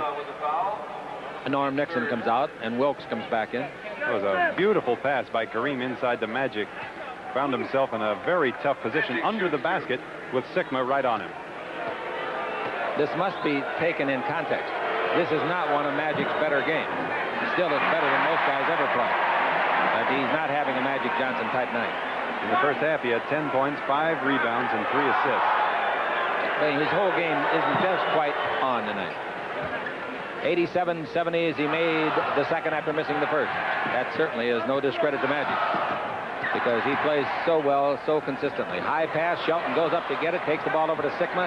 Sikma corner the key for the 16-footer, no good. The rebound is off, hit by Donaldson and Wilkes. Baseline, Shelton saves it on the floor to Sikma. Great play, tightrope back to Shelton. He's all wound up, 17-footer, no rebound to Kareem. Shelton's playing about as well as he can play. Magic Johnson front court. Magic goes through the key, come to right side, in the air, shot blocked by Donaldson, taken by Magic. Donaldson came from nowhere. Magic in deep with the jump, no good. Tipped by Worthy, and it comes out in front of Brown. Brown coming in against Cooper. Bounce in low, fakes the bounce pass. And now the ball knocked loose by Cooper. Brownie picks it up. And we got 15 seconds on the 24-second clock, 1:38 in the third quarter. And we've got Smith with the ball, 10 seconds on the 24. Over to Brown. Brown with one field goal. Into Donaldson. Out to Smith, the open man. 19-foot jumper on the way. No, a great rebound by Worthy. What timing. To Cooper, to Magic. Magic dribbling around the belly of Shelton. And I mean just that. Magic losing the ball out of bounds. And there's another get around. I meant a minute ago. This is not one of Magic's better games. Shelton was just backpedaling, and Magic could not get around the front of him. 87-70. The Los Angeles Lakers are behind. And we've got Phil Smith with the ball. Phil looks over here to Brownie. Brownie gets the pass, takes it into Sikma at the base. His 16-foot jumper, no good over Worthy. The rebound to Kareem. Kareem's outlet pass is to the wrong team. It goes to Brown. He fumbles the ball to Wilkes. Wilkes comes all the way under, throws it up. It'll count if it goes. It came in and out. The Wilkes will go to the line. Foul is on Brown. Freddie Brown made a mistake on that play. The outlet pass from Kareem. Freddie was right about at the half-court line when he caught that pass, and he was going into the backcourt. I think it would have been a fair play had he carried that ball from the middle of that line back, but he threw it away, and the Lakers picked it up and carried it on down. Kareem leaves the ball game, and he takes with him 19 points. Wilkes' free throw gives him 13 points. Steve Hawes will be in now for the Sonics. Reaches down, rips those snaps loose on those pull-away slacks. Sikma leaves the contest. Steve Hawes comes in. Steve, the last 7 years, until about a month ago, has been with Atlanta's Hawks. Wilkes makes 2 free throws, and it's 87-72. 54 seconds left to play here in the third quarter. Stranger things have happened. Now we got Smith with the ball in the front court. Smith double-teamed, brings the ball to the open man, Brown. Back to Smith, illegal defense. Jamal's in the lane. Jamal didn't guard anybody except Payne. So each club has had a warning on the illegal defense. Ball comes into Hawes. Hawes gives it back to Phil Smith. Smith, number 20 in the white uniform, out in front to Brown, and Brown back to Smith. Screen by Donaldson. Another screen by Donaldson. Smith comes around it. 15 seconds on the 24-second clock. Smith takes the ball over to Donaldson. 10 on the 24. Back to Smith. Dribble drive. Finds a seam down the middle. Throws it up. Missed from 4. The rebound is to Magic Johnson. We've got 25 seconds left in the quarter. Over to Cooper. Dribble drive all the way in and lay it up and lay it in. Will it count? Yes, it will. And there is a foul. And Magic and Cooper exchanging high fives. They haven't had much to yell about tonight, so they take advantage of it. That's a pure athlete's move right there by Michael Cooper, switching that ball from the right hand to the left, outstretched so Shelton couldn't get at it, and laying it in very nicely, all while he was in the air. 4th foul on Shelton. Thompson has 4. Cooper misses the free throw. The rebound is off, and it's grabbed by Phil Smith. 87-74, 18 seconds left to play in the third quarter. And Greg Kelcher will be in the next time it's dead. The ball given to Smith. Smith, number 20 in the white uniform, dribbling in deep around Wilkes underneath. Lose the ball, out of bounds to the Lakers. Bill Smith thought he was fouled in the play. And the ball brought to Magic. We got 8 seconds left. And we got a substitute coming in. That's why they held up the game. You see what happened on that play? Darrell Garretson stopped the play again. That's exactly the play that the Lakers made the basket on last week when Garretson... And after his working partner has awarded the ball, under the rules, you can throw it in and go. And then Mathis did award it. Here's Magic dribble driving, and he's being fouled by Hawes. That's free throw time. 3 seconds left. Agreed, Keith? Well, why did Garretson stop it then? I say, I don't think he should have stopped it. Yeah. I don't understand. Maybe they didn't get a loud enough whistle from over here that there was a substitute coming in. I don't know. Anyway. Nothing happened. The Lakers didn't lose anything, neither did the Sonics, and Magic can pick up 2 free throws with 3 seconds left. Free throw is good. Magic Johnson in the ball game now with 12 points. He's got 2 in this quarter, both free throws, obviously, because he just made one. Season average, 16.4. And now he's got 13 tonight. It's only an 11-point ball game. 3 seconds left. Don't let him get a shot off.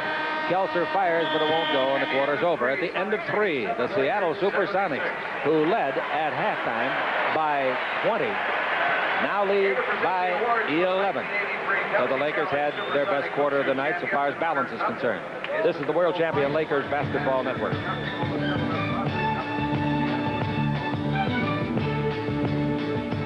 11. Here we go. Field goal percentage. The Lakers had a little better quarter, 42%. The Sonics were 30% in the third. Ball goes over to Worthy. Worthy fakes, drives on Hawes, pivots around Hawes underneath, finger rolls it up and in. Oh, was he quick with that 360 turn. It's a 9-point ball game, 87-78. And it's nervous time at the Kingdome. 18,045 officially here. Now Gus Williams has got the ball. Gus holds it up.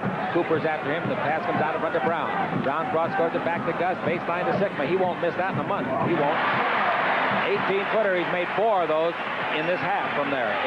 89-78. Sigma in the ball game with 16 points. Magic Johnson comes to the attack. Sigma on the year, their second-best scorer, averaging 18 a game.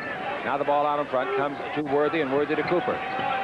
Takes a lot out of you to play make-up. Here's Magic dribbling down the middle. A leg foul is not called. Magic faked it, I guess. Brownie wasn't called. The ball goes the other way to Williams. He's all the way under. Missed the layup. The rebound is taken by Worthy.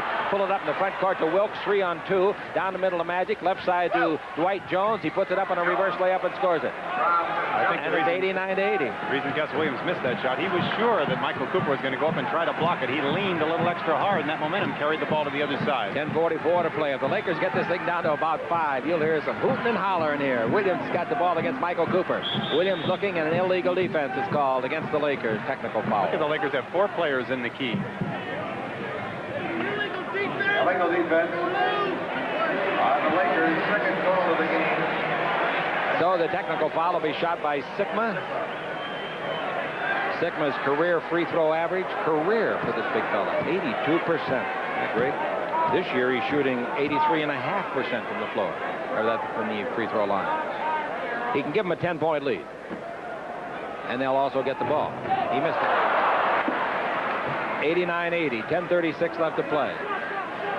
Kareem's on the bench, and Nixon's on the bench. Rambis is on the bench. Ball inbounded to Williams. Williams takes the ball over to Brown. Brown takes it into Sigma. Dribble drive all the way in. Put it up. It's blocked by Worthy. Who's that foul on? It can't be Worthy. There's no way. They called it on Worthy. Now, if you want to see a play, you watch it. Darryl Garrison picked Worthy out and called it on him. Watch 42. He came from the far side. Jack Sigma had that up, and James was just high above him and pulled that ball straight down. James had nothing but daylight with his body, and the hand was all over the ball. Right there. Perfect block. James Worthy, rookie, called for a foul. So Sigma will be at the line. Kareem will come in between free throws. Sigma will probably give them an 11-point lead. The first one makes it 10, 90-80. That was a tough foul for James because it's his 5th and he has to leave the ball game. And the Lakers need him out there. Rambis is fine, but he's not the kind you need when you're making up a big deficit. Waiting for Sigma again. Donaldson will be in when it's dead for the Sonics. Sigma makes 2, and it's 91-80. The inbound pass. Dwight Jones to Cooper. Cooper dribbles the front court. Gives the ball to Magic Johnson. Magic being bothered out there a little bit by Brownie. Magic due to turn it loose just about now. Magic looks inside, nothing there, gives him to Kareem. Swing left, the right-hand 12-footer, no good. The rebound is off. Wilkes wants it. Wilkes has got it, puts it up, and he is fouled. I would think it would be Hawes that would be called for the foul. It is called on Hawes. You'd think it would be Hawes because he wound up like a pitcher and knocked that ball away and parted Jamal's arm. Good rebound by Jamal, wasn't it? It was a great rebound inside with those big guys in there. Hawes comes out of the ball game. They've got Donaldson and Sigma both in there. What Lenny has in mind now is controlling the Lakers to 1 shot only. Magic Johnson leaves the ball game. Norm Nixon returns. Lakers down by 11 and still 11 as Wilkes misses the charity. The Lakers free throwing 22 out of 28. Sonics 16 out of 17. Jamal Wilkes talking to Cooper at midcourt. Jamal's got 14 points tonight. On the season, he averages 19.8. He missed both free throws. The rebound is off to Gus Williams. 91-80. Those are two big misses. Those are his first two misses of the night. 10 minutes left to play here in the fourth quarter. Right out in front of us, Gus Williams with the ball. He's against Norman Nixon. Gus yo-yoing up and down. Nixon watches him, and now Gus takes it out top of the key to David Thompson. Dribble drive down the middle in the air. 8-foot jumper way short. Rebound is off to Dwight Jones. They knock it loose and out of bounds, and Jones cuts it last. Boy, it really looked like Thompson had him by the wrist. It certainly did from our angle. Dwight didn't say anything, though. So the ball out of bounds, baseline to David Thompson. Now it's into Brownie. Brownie in low, under the basket. Donaldson puts it up and missed it. Gets it back. He won't miss this, baby. He did. Rebound put up and in by David Thompson. Nice play by David. And coming with the ball in the front court, Norman Nixon. Nixon, number 10 in that four-and-purple uniform. He's yo-yoing and trailing by 13, 93-80. Nixon holds it, brings it out in front. Nope, takes it in low to Kareem Abdul-Jabbar. Kareem down the middle, double team. They knock it loose. They steal the ball. It's a free ball. And it's picked up finally by Gus Williams after four guys touched it. Gus in the front court. Williams, number 1 in that white uniform. And his club leading, commanding lead, 93-80 with 9 minutes left to play approximately. The ball over to Brown. His second basket of the game. Second basket of the ball game. Timeout, Los Angeles. 20 seconds.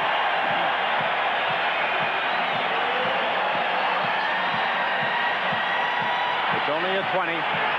So the Sonics building that lead back up again to 15. It's 95-80. They've got a little bit of a run coming back again. After their offense had seemingly broken down completely, they've got it back going again. And the Lakers with another toughie tomorrow night. Portland and Seattle battling for home court advantage. They will meet in the playoffs. And the Lakers will play the winner of their confrontation. Coming into tonight's game, Seattle 43-31 and Portland 42-32. So that gives them a one-game lead. They could make it 1.5 with a victory tonight. Michael Cooper dribbled the ball to the front court. Magic went out for a breather. 8:55 to play in the contest. Now the ball to Nixon at the three-point line. Nixon gets a screen by Rambis. Nixon goes the other way. Brings the ball over to Cooper. Back out to Nixon. Good defense for the Sonics right now. Down to 5. Now we got 4 on the 24-second clock, and the ball is knocked away out of bounds. It'll go back to 5. Nixon's dribble hit the foot of one of the Sonics and out of bounds. 5 seconds. Lakers got a big break on that play. It didn't appear as though they were going to be able to get any kind of a shot off. 8:42 to play in the contest. Lakers down by 15. Nixon pass all the way to the baseline to Wilkes for the 20-foot layup. That's good. Jamal just beat the 5-second count. And it's 95-82. Freddie Brown front court. 8.5 left to play. And the Lakers are spending a lot of energy here tonight. That'll probably be very costly to them tomorrow night in Portland. But you can't worry about tomorrow night. You got to take first things first. Williams has got the ball over to David Thompson, who fumbles. Wilkes is after it. David beats him to it. It's 5 in the 24-second clock. Pass into Sikma. 3 in the 24. 16-foot jumper. That's good. He's unbelievable baseline shooter. He sure is tonight. 97-82. Magic's back in the contest. Out to Nixon. Lakers down by 15 with 8 minutes to play. Nixon, 17-foot jumper, won't get down. Rebound. Oh, that's goaltending. Oh, that's goaltending. 2 points. Yeah, good call. That ball was definitely on the side of the basket. Donaldson fly swatted it away. I don't know how Lenny Wilkins can complain on that play. I don't either. Now Williams with the ball. Down the middle he comes. In the air, leaping lean, a 10-footer. Nobody picked him up. 99-84. Kareem couldn't at the end because it looked like Gus wanted to pass that ball into James Donaldson. Yep, you're right. Last minute with Kareem laying back, he had to shoot it. He forced him into a poor shot that went down. Wasn't Kareem's fault. Nixon down, puts it up, and Donaldson blocks it. But before that, we got a foul on Freddie Brown. It'll be the second team foul. Foul is on Brown. Third personal. What did they call? A shooting foul? He must have fouled Nixon then. Nixon for 2. We just saw the block by Donaldson. Let's pause 10 seconds for station identification. This is the World Champion Lakers Basketball Network. KHJ-TV Channel 9, Los Angeles.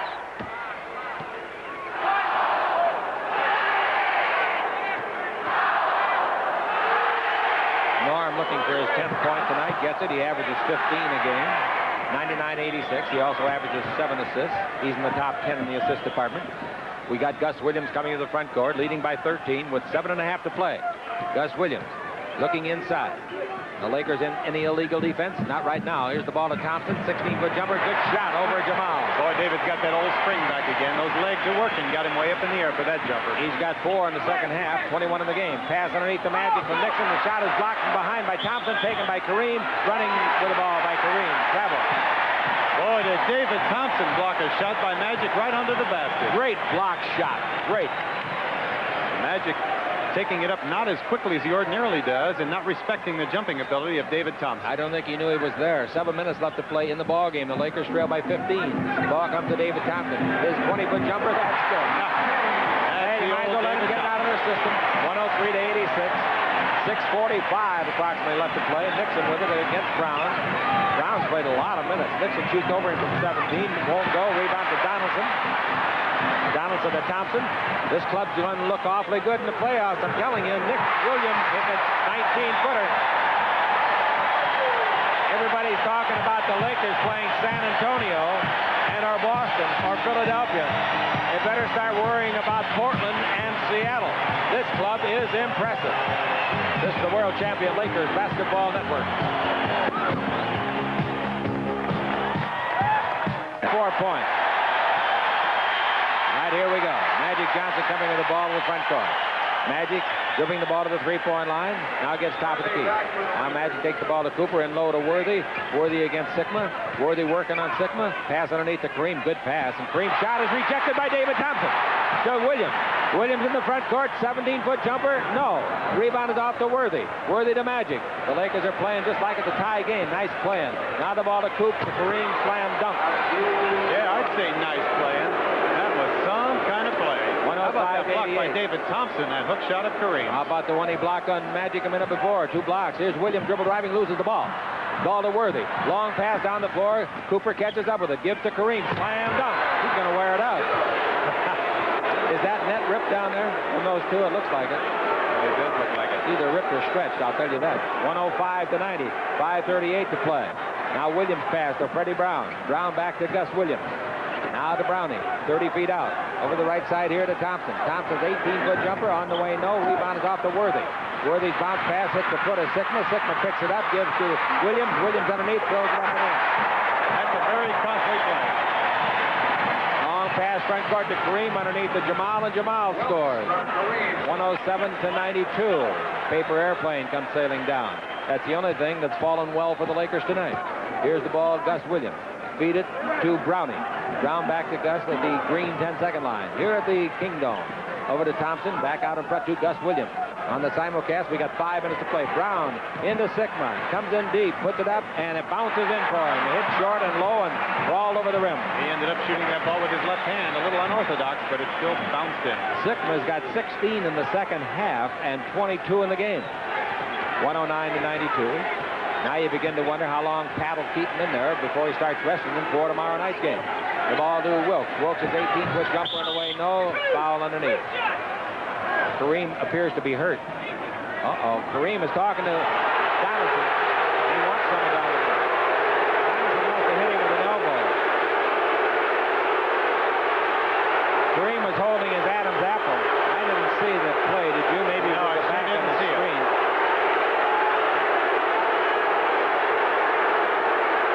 Let's see if we can pick it up on the monitor. Well, Donaldson, it appears as though he did not do it on purpose. Did you see it happen? No, well, we just had time. He turned around. He was screening Kareem out. Watch him turn around to his right with his... Right there. See, they're just using their arms to battle for Well, they're calling an elbow foul, and it's 2 shots. So they must think it was pretty intentional. It's got to be intentional to have it called. A decision is thus an unsportsmanlike foul for elbowing on Donaldson. Abdul-Jabbar against 2 shots. 109-92, 4:31 left to play. Well, that really hurts when you get hit in the Adam's apple. Oh, boy. I just don't feel that Donaldson would do that on purpose. It didn't look like he did on purpose. I think he was just trying to protect position. Free throw by Kareem. So that sets the stage for a possible playoff situation. Confrontation. You bet. They come back to the form again, don't they? Kareem makes one of the 2, and it's 109-93. Kareem in the ball game now with a total of 20 4 points. Yes, April 15th. Ball in the front court to Brown. Get your tickets for that one. Get your tickets for the remaining game. Sigma underneath to David Thompson. He puts it up, and Kareem blocks it with his arm. David gets it back, puts it up. No, rebound is off to Donaldson. And Donaldson is really slugged by Kareem. And Kareem really let him have it. No doubt about the intent there, in my mind.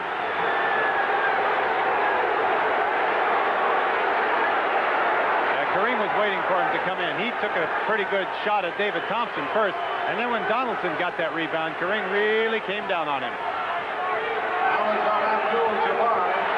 Indication is that he hit him on the head. Well, I think this has gone about far enough, fellas. You've each had your lick. Why don't you shake hands and play some ball? 109-93. Donaldson, the free thrower. He is 275 at least, and at least 7-2. Donaldson is playing in his 3rd year of pro ball. Spent a couple of years in Europe. Last year he averaged 6 points. In the ball game tonight he's got 11. So he and Sigma, their other center, have 33 between them. 110-93. It's been strictly a 2-man squabble between the two. 10 they call seconds. the 10 seconds? That's hard Boy, to I'll believe. tell you, I don't believe this. That's the first time I've seen that called, I'll bet you, in 15 years. You got to deliver the ball in 10 seconds after they give it to you, but how many times have you seen that violated?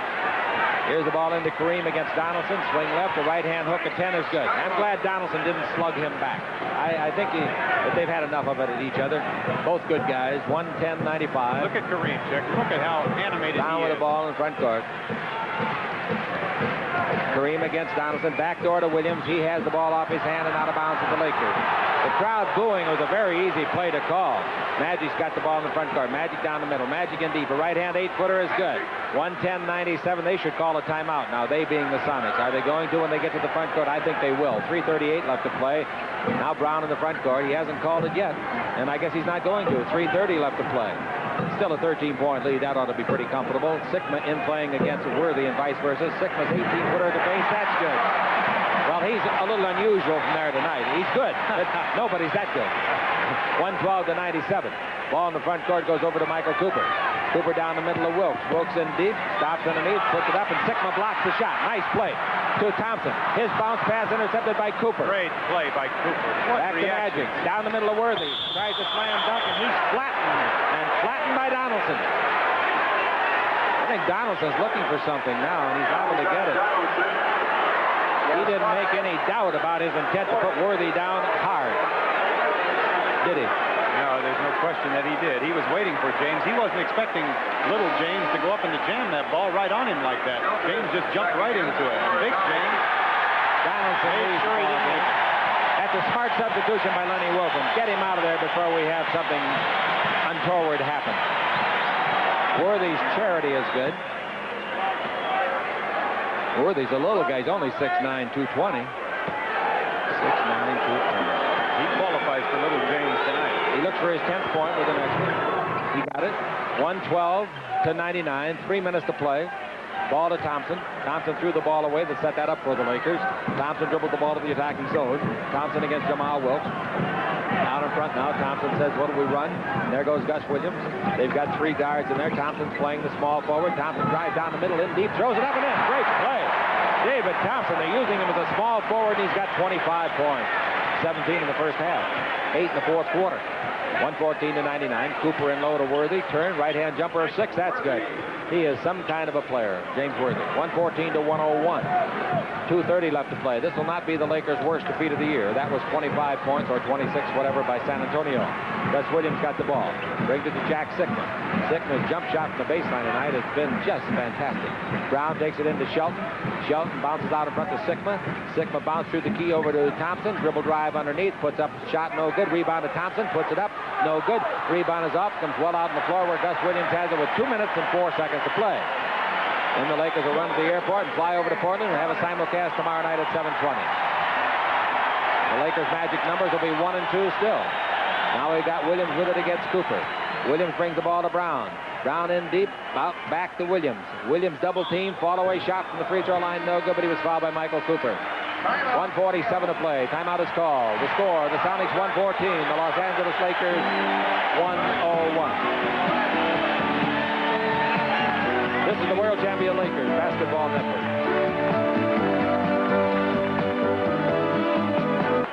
Where'd they get him? Free throw is no good by Gus. Gus hasn't had a big night, has he? He's got 14 points. Not for him.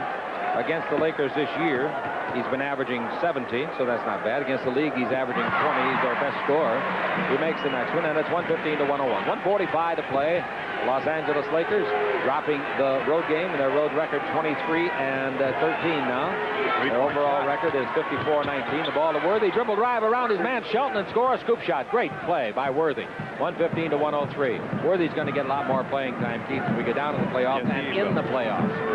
Lakers got to get some offense with McAdoo out of there. 115 to 103. The ball out in front to Sigma. Brings it over to Brown. 12 in the 24-second clock. Brown against Magic Johnson. Screen by Sigma. Brown around it all the way. Scoop shot no. Rebound to Cooper. Cooper's outlet pass to Magic. It's 3-on-2. Magic in the middle. To the left is Worthy. It comes to Worthy. Slam dunk. Nope. Backhand layup to protect the ball. Great play by Worthy. How about that? That's 16 for him, 10 in the quarter. The score is 115 to 105. The score is a 10-point advantage for Seattle. Burtka's down there hollering at me like I'm keeping the score for him. What was he asking you? He thinks it's a 2-point game. Here's the ball to Sigma. Sigma out in front to Brown. He was really excited. The ball to Thompson. Dribble drive down the middle. Beats everybody. Score, and he's fouled. Boy, you talk about the Skywalker. He put that down and in. He didn't slam dunk it. He's answered the bell every time he's had to tonight. He's playing small forward. That's something to think about for the upcoming playoffs, Keith. Kareem comes out now. And they'll boo Kareem because their big guy hit Kareem in the Adam's apple with an elbow that the referee called illegal. Now with Kareem out, they're going to put Donaldson back in and take Sigma out. That was a good move by Lenny to get Donaldson out there when Tempers was short. Free throw no good by Thompson. The rebound to Magic. Timeout the Lakers. And it's now 117 to 105. 46 seconds left to play in the ball game. The Sonics have it well put away. This is the world champion Lakers Basketball Network. Now, and I think they're going to be awfully hard to beat in the playoffs. You know what I was saying about the health of David Thompson? If he's healthy, this is a great team. Cooper, three-point shot, and he made it. Michael Cooper. That was about a 30-footer, and it's 117 to 109. Now, if they can just get 3 more of those, they'll tie it. 117 to 108. The inbound to Shelton. Shelton goes to dribble. He looks like me dribbling. Kicking it, kneeing it. Here's the ball to Brown. Brown with 17 in the clock. What a silly shot. The ball is off. Donaldson had it. It was blocked underneath by Jordan, and they get away with it by Thompson. Can you believe Brown with 17 seconds on the clock shooting it? Wow. Here's a 3-point shot by Jordan. Hey, the Lakers, the worst team in basketball, 3 points, and they throw in 2 in a row. The inbound to Gus, 119 to 111. Williams to the front court. They don't have to shoot the ball. I can't believe Brown took that shot. Now the ball out to Thompson. They got a foul now, the Lakers do. Cooper tried to. They didn't call it. Thompson dribble drive down the middle, throws it up, no good, but there was a foul by Dwight Jones. Cooper really slugged him out there. He smacked him twice out by the half-court line. Darrell wanted to make sure. 119 to 111. David Thompson, best game this year, 38 points. This is his first year with the Sonics. His best game ever. He had a 73-point game as a guard for Denver. The next one by David, both good. 10 seconds left to play. This ball game will go in the record book as a victory for the Sonics. Jordan tries to get set for a 3-point shot, but he traveled with the ball. So Jordan and Cooper each made an outside jumper. Cooper is now 3 for 15 on the year, and Jordan is now 3 for 15 on the year. Both of the Lakers were 6 for 81 going into tonight's action. So now they're 8 for 83. 1 second, it's all over. The final score, the Seattle SuperSonics 121, the Los Angeles Lakers 111, and 18,045 fans standing here. They can't believe that their Sonics have finally rewarded them with a victory over the Los Angeles Lakers. At 40 minutes and well at 37, we may have needed a another day. But I don't mind back-to-back games. Okay, what about the SuperSonics, one of the better teams in the Pacific Division, only a couple of games out of first place? Sigma, Gus Williams, just two of the greatest. Sigma is one of the great centers in the league and a great offensive player. Robert has his hands full, and I hope his mind stays together while he's trying to guard him. Gus Williams, he's going to give you the roadrunner speed and the outside shooting, downtown Brown.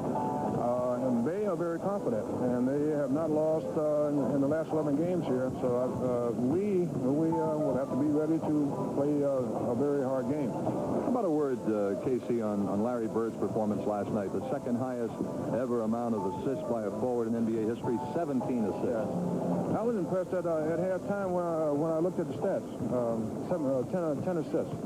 And I thought he was invisible out there, which he was as far as shooting goes. And then at the end of the ball game, 17 assists. He's got 16 points, big boards. He had more than 9 rebounds for the game. He had 7 in the first half. But he's awesome. That's kind of obvious. That's something we've seen a little bit of, isn't it? Good luck tonight, Case. Thank you, sir. All right. Celtics head coach K.C. Jones. Now joining me will be Bob Cousy, and we'll talk about this one against the Seattle SuperSonics coming up tonight. More specifically about the Sonics.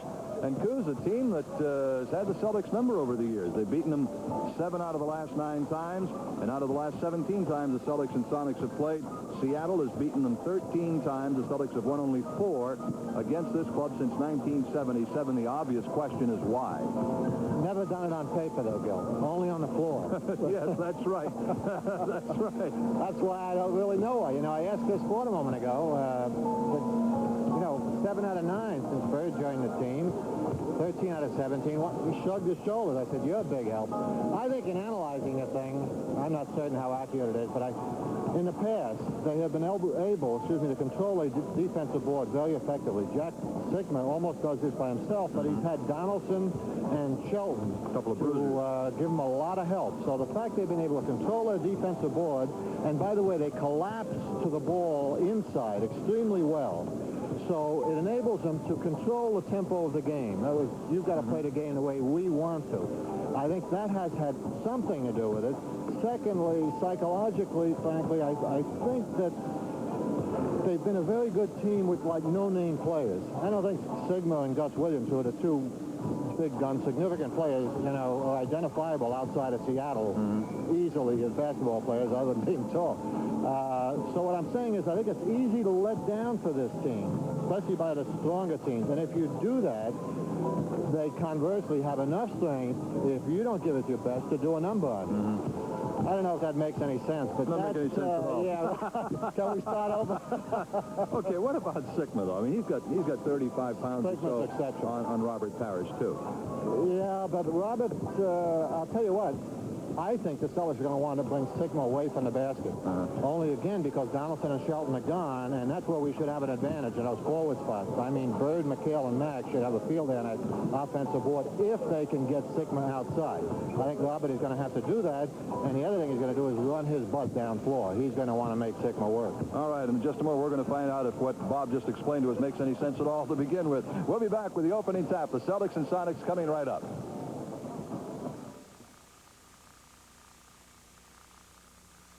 If you want to save money on your food bill, then start right here in the Stop & Shop Circular. Every week it's loaded with hundreds of specials. And Stop & Shop doubles the value of your coupons. So we cut a lot of coupons, right? Right! So get yourself a circular full of specials. A shoebox full of coupons. And head for the supermarket that has it all, including everyday low prices. Stop & Shop, because it's time to do the best you can. It's time to Stop & Shop.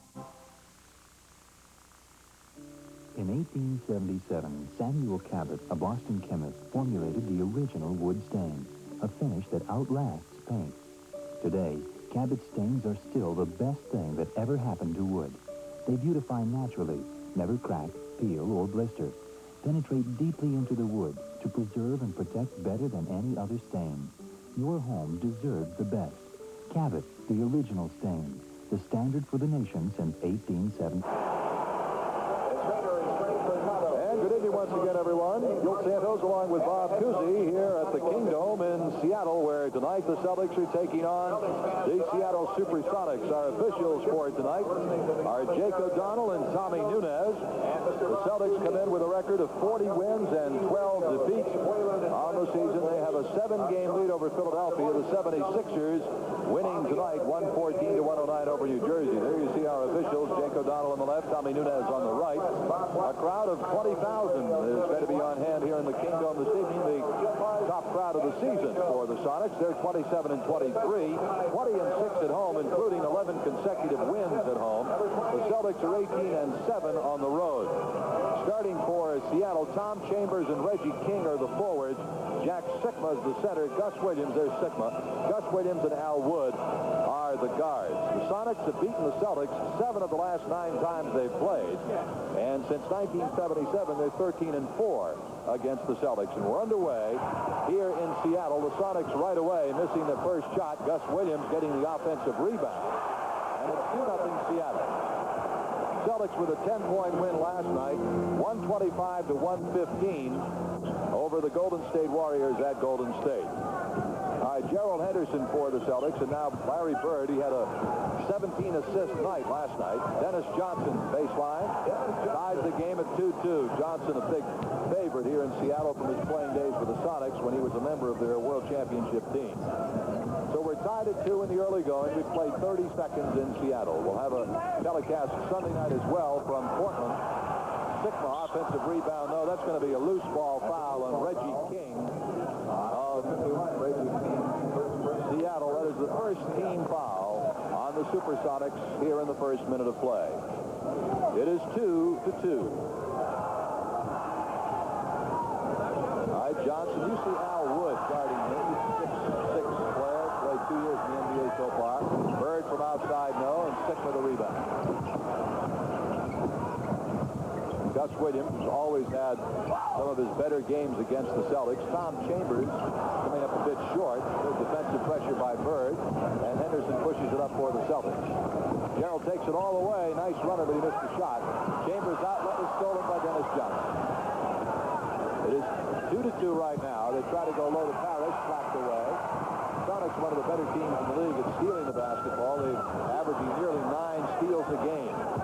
Sikma off the offensive board. And now Gus Williams for Seattle. Sikma has it stripped, and the ball will be off the Celtics.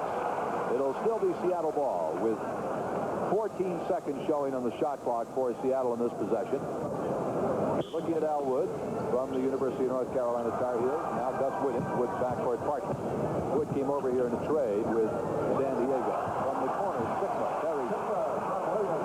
And it's 4-2 Seattle. Henderson back for the Celtics. We have 10 minutes to play in the first quarter at the Kingdome with a crowd of about 20,000 on hand. Henderson, after a nice fake, takes it in the paint, misses the shot. Celtics not getting any second shots as Sikma is doing a good job off the boards, but he traveled with it that time. And it'll be Boston ball with 9:59 to play here in the first quarter. The Celtics will put it in play. KC with instructions to his troops. Larry Bird to inbounds for the Celtics. Sunday night from Portland, we'll have our second telecast of this Pacific Coast trip. Bird from the corner, his first night. And it's 4-4. Larry with 16 points, 17 assists, and credited with 9 rebounds last night at Golden State, although he had a better night off the boards than they officially gave him credit for. Wood, now low to Reggie King, who's 6'6", a bulky 6'6".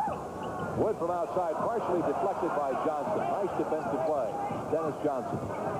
Maxwell had a great game last night with 24 points. Ball stripped by the Sonics, and they push it back up the floor. Chambers missed the shot. Parrish the rebound. Robert with 28 points and 14 rebounds last night. Maxwell all the way. Heck of a move, Coos. Oh, Max can get it in amongst the monsters, Kenny. He penetrates about as effectively as a man his size in the league. Just uses his body so well. All right, Sikma outside, and now Al Wood on the baseline, again deflected by Johnson. I'll tell you, I think Dennis is a little up to this one. Wow, he a couple of outstanding defensive plays last couple of times down on Wood. Wood came over here from San Diego along with Chambers, started this year. Wood hits from the baseline, and it's a 6-6 ball game as quickly Henderson comes back for the Celtics. Now DJ from outside. And Chambers that time with the rebound. It is off of Seattle. It'll be Celtics ball. The crowd does not agree. Well, Jack Stickman, there it is. Jack Stickman needs that kind of help on that kid Chambers. He's 6'11", and he really hasn't rebounded up to his potential this year. That's one of the reasons why Seattle has had an inconsistent year. Maxwell with a fine second effort. Maxwell had a great game last night, as we mentioned, against the Warriors down in Oakland, where the Celtics won 125 to 115. All right, Celtics are leading 8-6 here. 8 minutes to play in the first quarter. Wood on the baseline, stripped by Johnson, his third outstanding defensive play, Coos. I think we've got our Getty winner already. Oh, Bennett's doing a fine job. There it is. I'll tell you, he's got Wood talking to himself a little bit. Well, that's 3 times he's picked Wood's pocket. Williams has it stolen right out of his hands by Gerald Henderson. Ahead to the Chief, who is about half a court ahead of Sickman. Bird in the lane. Nice double pump. Larry Bird. Celtics defensively, Coos, looking very sharp here in the early going. Well, you know, all it takes is one guy to kind of set the tempo. And I think Bennett's obvious aggressive defensive stance he's adopting earlier is going to be contagious and probably be picked up by the other 4. Got a foul in low on Cedric Maxwell. That is the first Celtics team foul of the first quarter. Matter of fact, each team has one team foul as Nunez and O'Donnell letting him play. Williams on the season for Seattle, averaging 18 points a game. Now Sickman a little bit beyond his range. Missed the shot, but Chambers tipped it in. Chambers comes off a 28-point performance 20 seconds. Wednesday here. They won very impressively, I'm told, over Washington. So this kid's just been inserted in the starting lineup. And, he looks like he's ready to play some ball. A 20-second timeout taken by the Celtics here. With 7:21 to play in the first quarter, the Celtics are leading 10-8 as they have hit the second game of this West Coast, Pacific Division trip. And this is a toughie. This whole situation here out west where they're playing good teams. Number one, that's tough enough. Number two, it's the 3-hour time change, of course, is always a bother, particularly early in the trip. And then you get down to Los Angeles and San Diego, and it's sunny and warm, and the guys sometimes stop thinking about playing ball. It's always been a problem for all Eastern teams that have to come out west in practically every sport. Bird into the corner with it. Celtics leading by 2. Maxwell trying to post up Reggie King. Max has got 3 inches on him. Missed the shot. Parrish cannot control, and Gus Williams has it. That's where the Celtics have to exploit an obvious advantage on that offensive board. As we said on top, if Robert could keep Sickler out of there, Bird, Max, and McHale should have quite an advantage if they hang tough on that board. Here's Chambers coming through for 2. Parrish, a bullet pass ahead to Gerald Henderson for a sneak away. Great pass by Parrish. Well, I'll tell you, this is where, if they want to release that top man when the ball goes up, because the Celtics, given the board advantage, should be able to control their defensive board. If they want to release that guy, they're going to pick up 3 or 4 of those quick breakaway hoops. The Celtics averaging 46 rebounds a game. The Sonics, that's their weak point. They're averaging just 41 rebounds a game. Bird ahead to Maxwell, but led him a little bit too much. My microphone wire is all tangled up in Coos's shoes here. We're going to take a break. How could my dainty 13 get in the way of your... 6:24 to go in the quarter. The Celtics are up a pair. Devlin, biggest game of the year, and you couldn't get tickets. Welcome to Miller Town.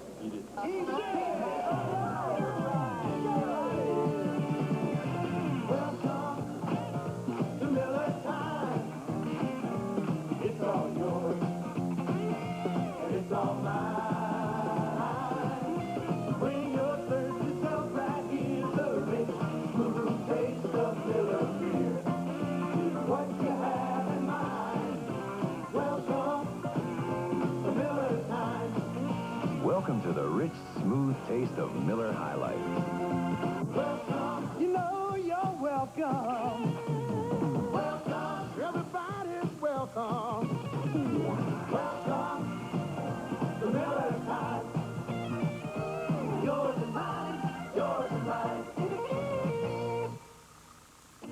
right back. Okay. I want to tell you something about my husband. 10 years ago, this business was just a dream. He worked 12-hour days, put every nickel back into it, risked failure to turn his dream into what's now a $10 million business. I always believed in him, but I'm his wife. Who else believed in him? Bank of Boston. Bank of Boston, believing in Massachusetts for 200 years. The all-new Jeep Cherokee. It's leaner and meaner than Moses with the best mileage ever in a Jeep. Nice price, too, at your Renault AMC Jeep dealers now. Back in Seattle, Gil Santos and Bob Cousy, 12-10. The Celtics are leading. Celtics have hit 6 of 12 from the floor here in the early going. Seattle 5 out of 16. It'll be a Seattle ball as Al Wood and Gus Williams remain the guards. Jack Sikma in the middle. Reggie King and Tom Chambers remain the forwards. Neither team has made a substitution as of yet. All right, Williams and now Reggie King, who came over from Kansas City just prior to the start of the season. Now Sikma and Williams, they swing it around. Low to Wood, and they post him up low, and he hits 2 to tie the game. Gerald Henderson comes breezing back up into the front court quickly. I think he had a notion of going with it, but Williams came out quickly to pick him up. Bird from about 18. Up. 14-12, Celtics. Well, we've seen Dennis post up enough guards. That's one advantage of having a guard his size. Al Wood is 6'6". Has got a little bit of a height advantage on Dennis, so you're going to see them sending him in there occasionally. Here's a guy who's not much of an offensive threat, Reggie King. We have a foul called on Robert Parrish. Parrish committing his first personal. And it is the Celtics' second team foul. Put Reggie King at the line. He'll put Reggie King at the foul line. King is averaging 8 points a game. And foul shooting is not his strong suit. He's 65% free throw shooter. They've got 3 guys. 3 of their starters are over 80%. King is their weakest foul shooter. They're not shooting badly from the line as a team. They're shooting.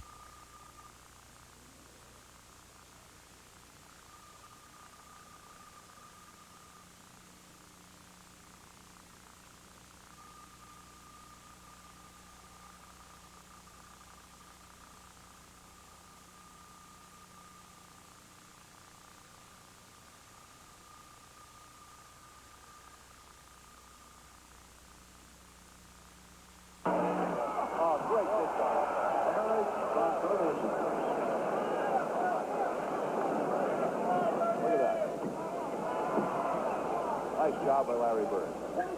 All right, it's 16-16 right now with just under 5 minutes to go in the first quarter.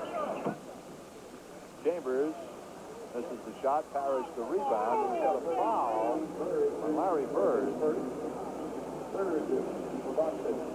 Chambers has got a pretty good outside shot. Now, we've seen him penetrate twice and make hoops, so that brings the defense out. And he complements that drive. He was looking for the outside shot that time, but they were out there on it. Pretty good speed also for a man 6'11". We started to say a moment ago, he came over from San Diego along with Al Wood.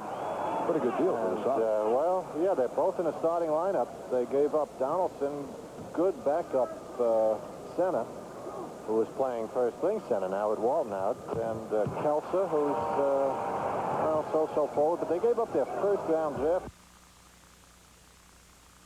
Come back to haunt them, although they're up there high enough this year where if they finish 7th or 8th. Max, what a good Maxwell taking King to school on that one with 4.5 minutes to go in the quarter at 18-18 right now. Celtics had a big first quarter last night at Golden State. Cooled off in the second, came on to win the game in the fourth quarter. Partially deflected. Celtics push it up quickly. Johnson to Bird on the fly. Look at that move by Bird, and he gets crushed underneath. Whoa. He's up and okay and ready to go to the foul line. I tell you, I thought he was going to really get hurt on that one. Wood, now watch this.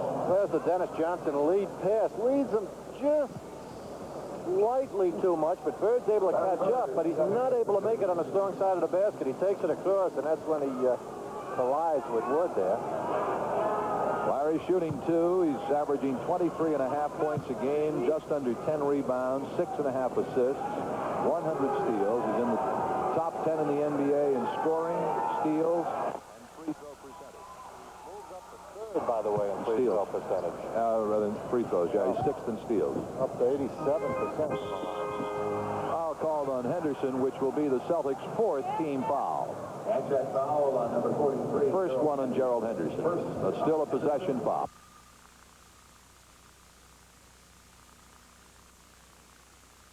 Surprised that Seattle seems anxious to. Another steal, good hands by Mack. Surprised Seattle is running as much as they are. There's Lenny Wilkins, the fine coach. Just went over his 500th win. Youngest coach in the NBA able to do that, by the way, this year. Not too long ago, as a matter of fact. Johnson from outside buries it. And it's 22-18. Celtics take a 4-point lead. Celtics play Portland on Sunday night. Then they go down to San Diego, Los Angeles, and Phoenix a week from Sunday to complete this Pacific Division trip. Here's Chambers from outside. Celtics doing an excellent job off the defensive boards. They are not allowing Seattle any second shots at all. Bird downtown. No, weak side rebound to King. Out quickly to Gus Williams. Oh, what a great play by Dennis Johnson. They're going to call it goaltending. Well, he dropped it against the backboard. If the ball, the hand, and the backboard, take a look, are all there simultaneously, well, you can't really tell on the replay. But if it's trapped, the call is a good one. Maxwell and the Celtics again with a 4-point lead. They're going to Max quite a bit because they've got a 3-inch advantage with Max there, so a bit of a mismatch on King. And I would imagine they want to take advantage of that as much as they can. Fine fall away by Williams inside, matches Max's basket a moment ago. Yeah, I think this year, other than the rebounding weakness that Seattle obviously has, they're giving up a couple of games to the opponent. Here it is. Take a peek at that Williams fall away. Gerald, as you can see, does not like the ball. Their weakness, in my opinion at least, is, at the forward positions. They gave away Shelton, who was inconsistent, but I'll tell you, he could be a bear under that board when he wanted to be, and I think Sickman needed that kind of help. Timeout, Boston. With Brains and Reggie King, and even Chambers. Chambers looks pretty good so far, but, King and Brains are not going to blow you away. All right, the Celtics have taken a timeout with 2:48 to go here in the first quarter.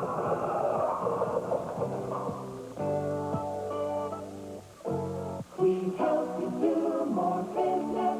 New England Telephone helped Kirshner of Augusta, Maine expand their meat business with telemarketing.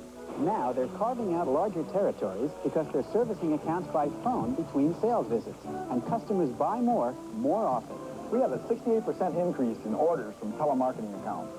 Telemarketing can give you a bigger slice of business, too. Call 1-800-343-4343. Help you do more business every business day.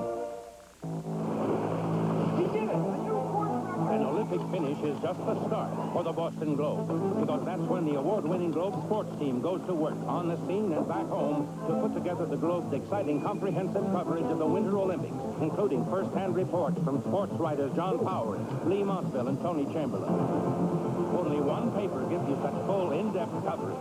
So get the story behind the Olympic story, start to finish, in the Boston Globe.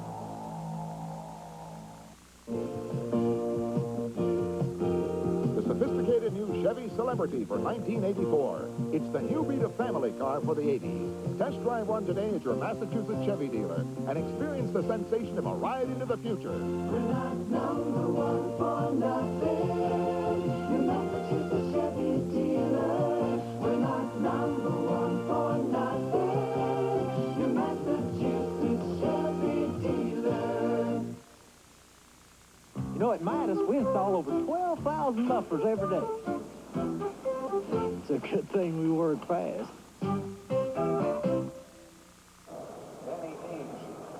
All right, there's Robert Parrish, and we'll have Dennis Johnson at the foul line for the Celtics. Also, the Celtics haven't made a change with Danny Ainge coming into the ball game at guard, replacing Gerald Henderson. And Seattle's first substitution at guard, downtown, Freddie Brown, replacing Al Wood. At the line, DJ Dennis Johnson, averaging just under 13 points a game. Freddie Brown getting back back into action in the last game with a superb performance after being out with a broken nose that he sustained in practice here for a while.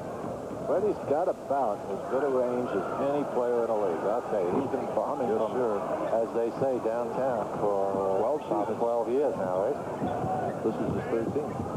All right, it's 26-23 Celtics. 2:39 left to play in the first quarter from Seattle.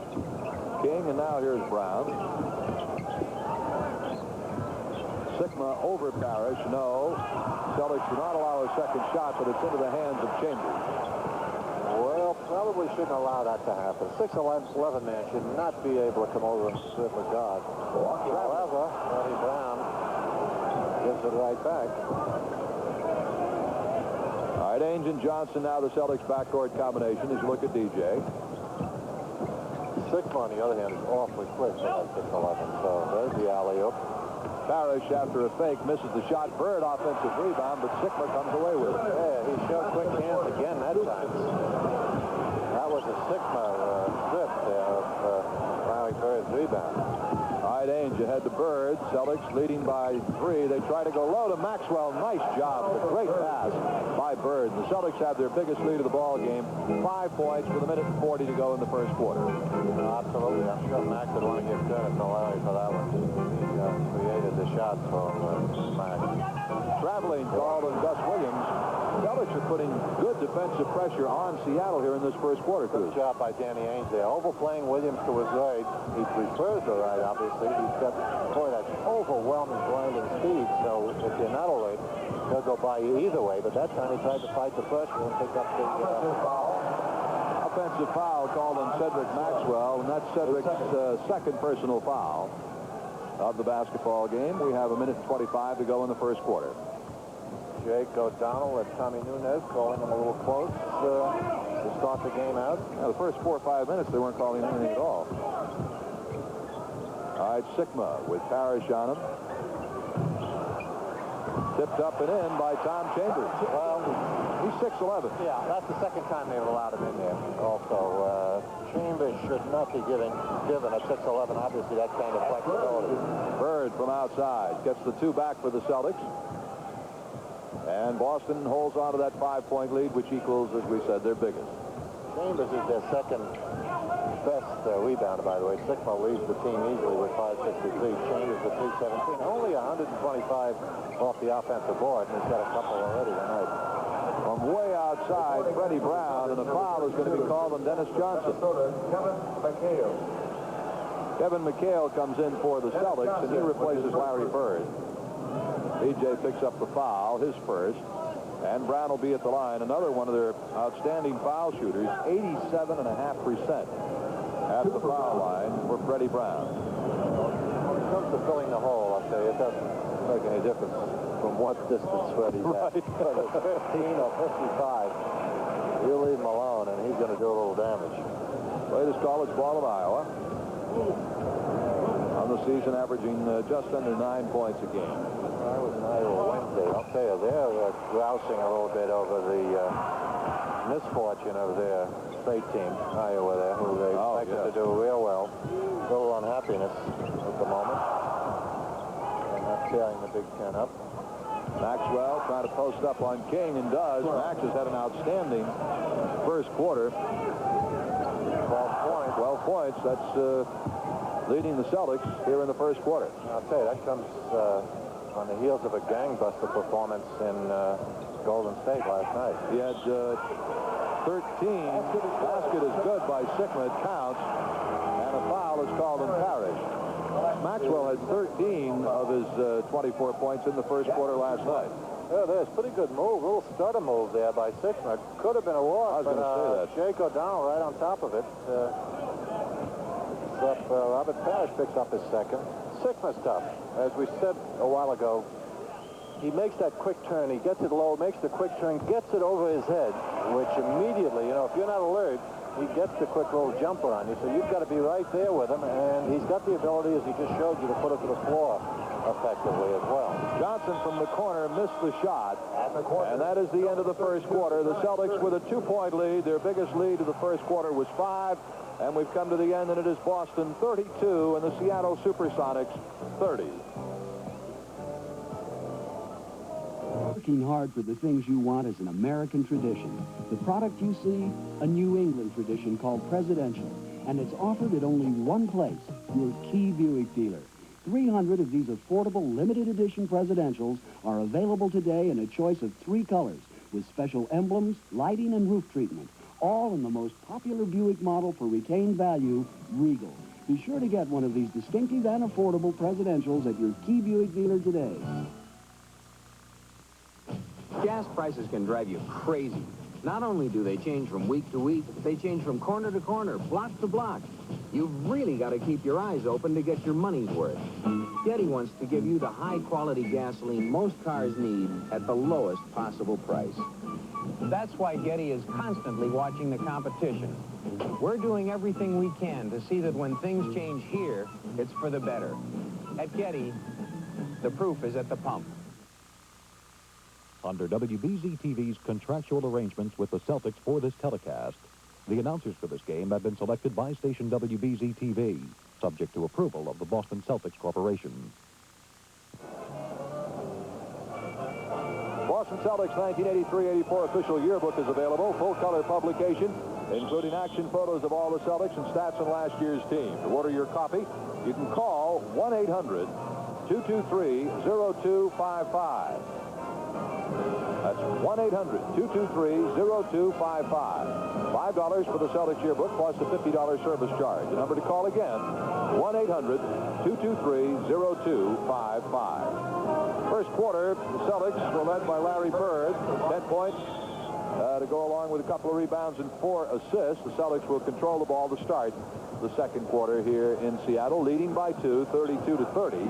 McHale is now in replacing Parrish at center because Bird has come back into the ball game. Sikma giving McHale a lot of problems. Bird. We've got Johnson, Ames, Bird, McHale, and Maxwell. From the baseline, Danny Ames. Good ball movement on the part of the Celts there. Danny winds up with the ball on that weak side, knocks it home. Danny played extremely well, by the way, last night also, as well as Max that we mentioned, at Golden State after coming off a couple of mediocre performances. Reggie King rolls it around and out, and Larry Bird wins the battle with Sikma. Bird looping ahead to Maxwell. Now Ames. Again, they go to Max Lowe. Oh, a couple of moves by Cedric. Missed the shot, however. Seattle did not make any changes to start the second quarter. I'll tell you what, too, they're going to get worn down a little bit here. There's Williams from outside. With Brains out. Yeah, Danny Brains not going to play tonight. You know, Lenny Wilkins doesn't have too much of a choice. I think he's got to stay with his muscle as long as he can. And a foul is called on Reggie King of Seattle. His second personal. There it is. He stays home pretty good. Then on the third fake, he goes up. Looks pretty good block on the replay. But Jake O'Donnell, again, a lot closer to it than our vantage point. Steve Hawes has come in for Seattle, and he replaces Reggie King. Steve Hawes for the Sonics, replacing Reggie King. Dennis Johnson at the foul line for Boston. He's got a pair of shots coming here. 34-30, the Celtics leading. Hawes came over from Atlanta last year. Pretty good backup center. He's capable, actually, of playing either the center or the power forward position, as is Jack Sikma, so they're interchangeable.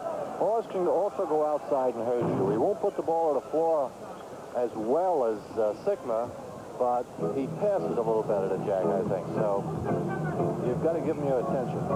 Celtics now with their biggest lead at 36-30, and that's quickly cut down to 36-32. All right, they try to go low to McHale. The ball flips away, and Bird picks it up. Now McHale low, couple of fakes. Yes, the turnaround by Kevin. He's hitting a sensational 57% from the floor this season. Kevin having his best year. 7th in the league in free throw percentage. All right, Bird the rebound again. The Celtics break out in a hurry. They are 4-on-3 right now. McHale is left open. Running hook. No. And Bird gets the loose ball. Nice feed to McHale. No. Rebound by Hawes.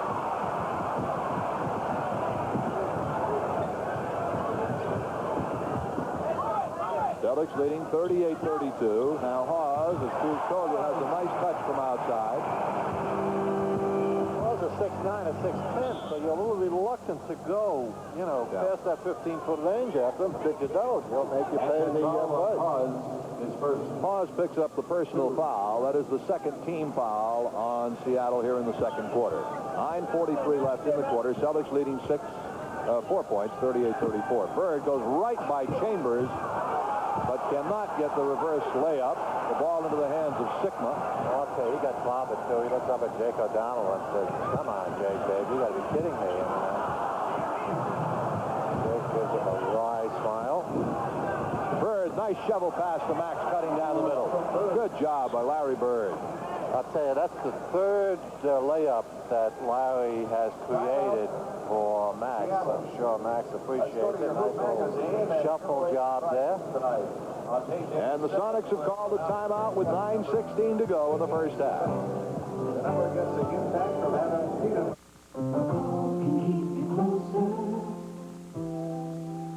Hi, Dad. Tim. Tim. No, everything's fine. Yeah, we'll be over on Sunday. So, how's Mom? After 5 weeknights, a 5-minute call 40 miles within eastern Massachusetts is less than 90 cents. No operator or calling card involved. No reason. I guess I just feel like talking to my dad. Let me tell you about a guy who at 14 went to work in a factory. Never made big money, put 3 kids through school, and never once thought about himself. Now at 68, he's getting to do what he was never able to before, live. I've always believed in that man, but he's my dad. Who else believed in him all those years? Bank of Boston. Hey, Frankie, what you did? Bank of Boston, believing in Massachusetts for 200 years. Down the home stretch, you can almost taste victory. And it's sure gonna taste great. Welcome to Miller Time. It's all yours and it's all mine. Bring your thirsty self right here. The rich sweet taste of Miller beer is what you have in mind. Welcome to Miller Time. Welcome to the rich, smooth taste of Miller High Life. The new Jeep Grand Wagoneer. It's the ultimate wagon wired for stereo with every luxury feature built in. See the Grand one at your New England Renault AMC Jeep dealer. All right, here's Larry Bird going to get the pass from McHale, then quickly kick it off to Maxwell. Watch this nice little shovel pass to Max cutting in. That's the 6th assist of the game for Larry Bird. Last night in Oakland, he had 17 assists, the second highest ever in NBA history for a forward. The high is 19 by Rick Barry 8 years ago. All right, Celtics are leading 40-34. Reggie King back in for Seattle on the turnaround jump shot miss, and Hayes the rebound. King has come in replacing Sigma. They go ahead to McHale, but Ainge looped a little bit too far ahead. The Celtics had 2 people up the floor. Yeah, that's bad play there because he had plenty of floor, plenty of time to make certain of his pass. That's giving 2 points away. Maxwell has gone out, and Parrish is back in. So it's Ainge, Johnson, Parrish, McHale, and Bird for the Celtics. And for Seattle, David Thompson has come in, and he has replaced Gus Williams. There's Freddie Brown on the fall away. He's still a great shooter. He's been around a while, 36 years old. They like to bring Freddie off those weak side picks, and if you're not right there with him, if you're fluffing off it all right, that's all he needs. So got to play Freddie with or without the ball. McHale burying 2 more, and the Celtics are back up 6 points. There's Brown. Seattle's club on the floor right now, Freddie Brown, David Thompson, with Hayes in the middle. Chambers and King are the forwards. Here's Reggie King. Former Alabama star, pops in a couple. 42-38 Boston, 8 minutes to go first half. Always talks about Freddie Brown. I'll tell you, don't get lax on David Thompson either, because 2 more for Larry. He can fill that hole in a hurry. Thompson has only played 7 games this season. This is his 8th game of the season. He was a holdout for a long time. And then he just got back and pulled a leg muscle, so he's just getting back off of that. Brown again. Whew. My goodness. Is he tough? Downtown is hitting him tonight. 44-40, the Celtics. Bird trying to go low to Parrish. Instead, takes the little runner. Tipped up, no. McHale, the follow, no. Parrish again is being pushed and shoved. They're not calling anything that time. Gee whiz. I mean, Parrish was getting annihilated. Chambers is trying to guard Larry Bird, and I use that advisedly because Bird is just toying with him. And now with Sikma out, they're starting to play ping pong on that offensive board. We told you to start Self Spigot to have quite an advantage there. Jack Sikma had done an outstanding job in the first quarter in pretty much controlling his own defensive board. Didn't give them too many second opportunities. But with him out of there, and with McHale and Parrish, you can look for the Celtics to start rattling that board a little bit on the offense. Gerald Henderson coming in for the Celtics, and he replaces Dennis Johnson, who has played a very sharp first half all around. There's Gerald into the ball game. One more free throw for the Chief, averaging 20 points and 11 rebounds a game. Tied for the team lead in blocked shots with 82, but he misses both free throws. So Seattle has a chance to get within a couple of points here with just over 7 minutes to play in the first half. Well, but with only 2 points so far, that's an outstanding performance also in Oakland last night. 28 points in about 14 downs. Thompson, the missed shot, and another rebound for Parrish. He's only got a couple of points in that, but he's really been doing a job on the board. Henderson now aims. And we have Boston foul and Kevin McHale. Kevin's first. A little contact and a little acting job on the part of Reggie King, got the job done, and a foul call by Tommy Nunes. Here's Hawes. Celtics playing very tight defense so far in this first half. Brown, and we're going to get a foul on Ain. You know, the last time down when Freddie put the last line drive job in there, his third basket, he turned to Jake and said, Jake, he's punching me in the chest. And it paid off because that's exactly what Jake called that time on Danny. That time he missed it, but he got his free throw. Ainge comes out, and Quinn Buckner is checked in for the Celtics. They'll make it a backcourt now of Henderson and Buckner, and a front court of Parrish, Bird, and McHale. And Freddie Brown to shoot a couple for Seattle. The Celtics leading 44-40, 6:35 left in the first half. Crowd of 20,000 on hand here at the Kingdome. Boy, the weather's been very nice for the last couple of days. Yes, it has. I saw the top of the building. 2 days in a row. 2 days in a row. That's unusual out here at this time of the year. It's been known to drizzle and fog up. Beautiful sight coming over the Cascades yesterday. Mount Hood and Rainier and Baker, and even saw a little smoke coming out of St. Helens. Buckner on the baseline. No. Coming out of the pack is David Thompson. He looks heavy, Coos. Brown missed the shot. Bird, good job off the defensive boards. And Thompson looked as though he put on a few pounds. To tell you the truth, I haven't seen him play in about 3 years, so it's certainly from that time, he looks a little heavier.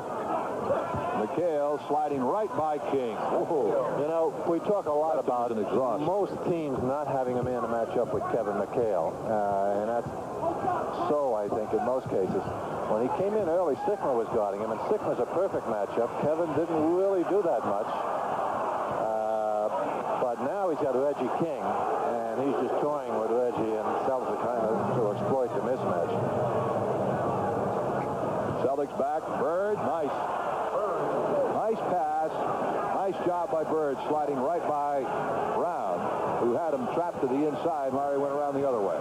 Freddie Brown was back, but he went for the steal, and once he missed, there was no one between he and the basket. Bird just ran it in there. All right, King and now Chambers. Sikma getting set to come back in for Seattle. A rebound to Quinn Buckner. Celtics are up 6 points right now, equaling their biggest lead. Henderson. Well, starting to control the game here in the second quarter. Reggie King the rebound. Chambers back for the Sonics. Look, they've got Gus Williams and Sigma out simultaneously, and I'll tell you, those are the two guys that make this club go. So with both of them on the bench at once, Celts have an opportunity here to increase their lead. Pause, and now David Thompson, and an offensive foul is called on Seattle. Foul is called on Steve Hawes. Now Chambers goes out, and there's Sigma back in. Here it is. Thompson trying to free himself. And evidently Hawes trying to give him a little help.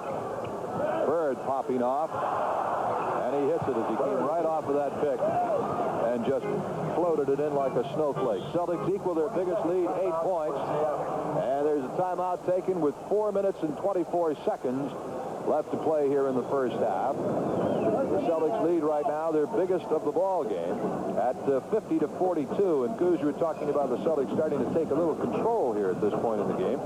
They, for the most part, have not given Seattle more than one shot, and the Celtics have been getting 2 or 3 at times on their own end. Well, other than the weakness in the front court that we talked about in the persons of, Brains, Reggie King, and Chambers,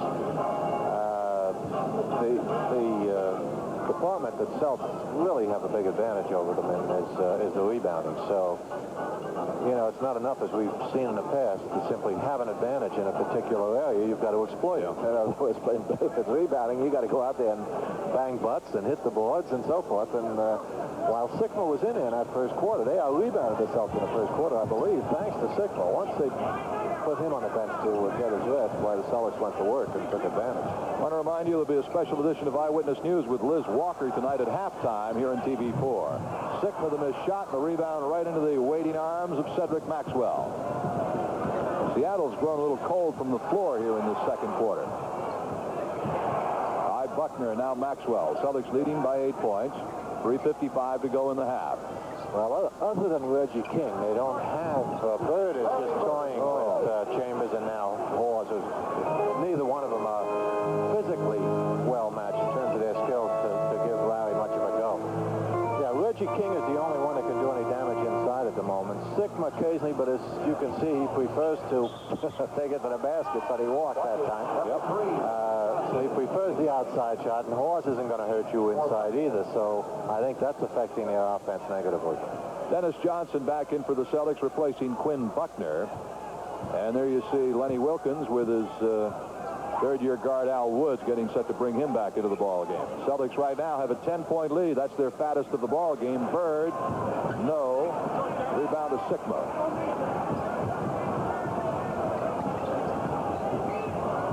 Taking it all the way down was Thompson and losing the ball.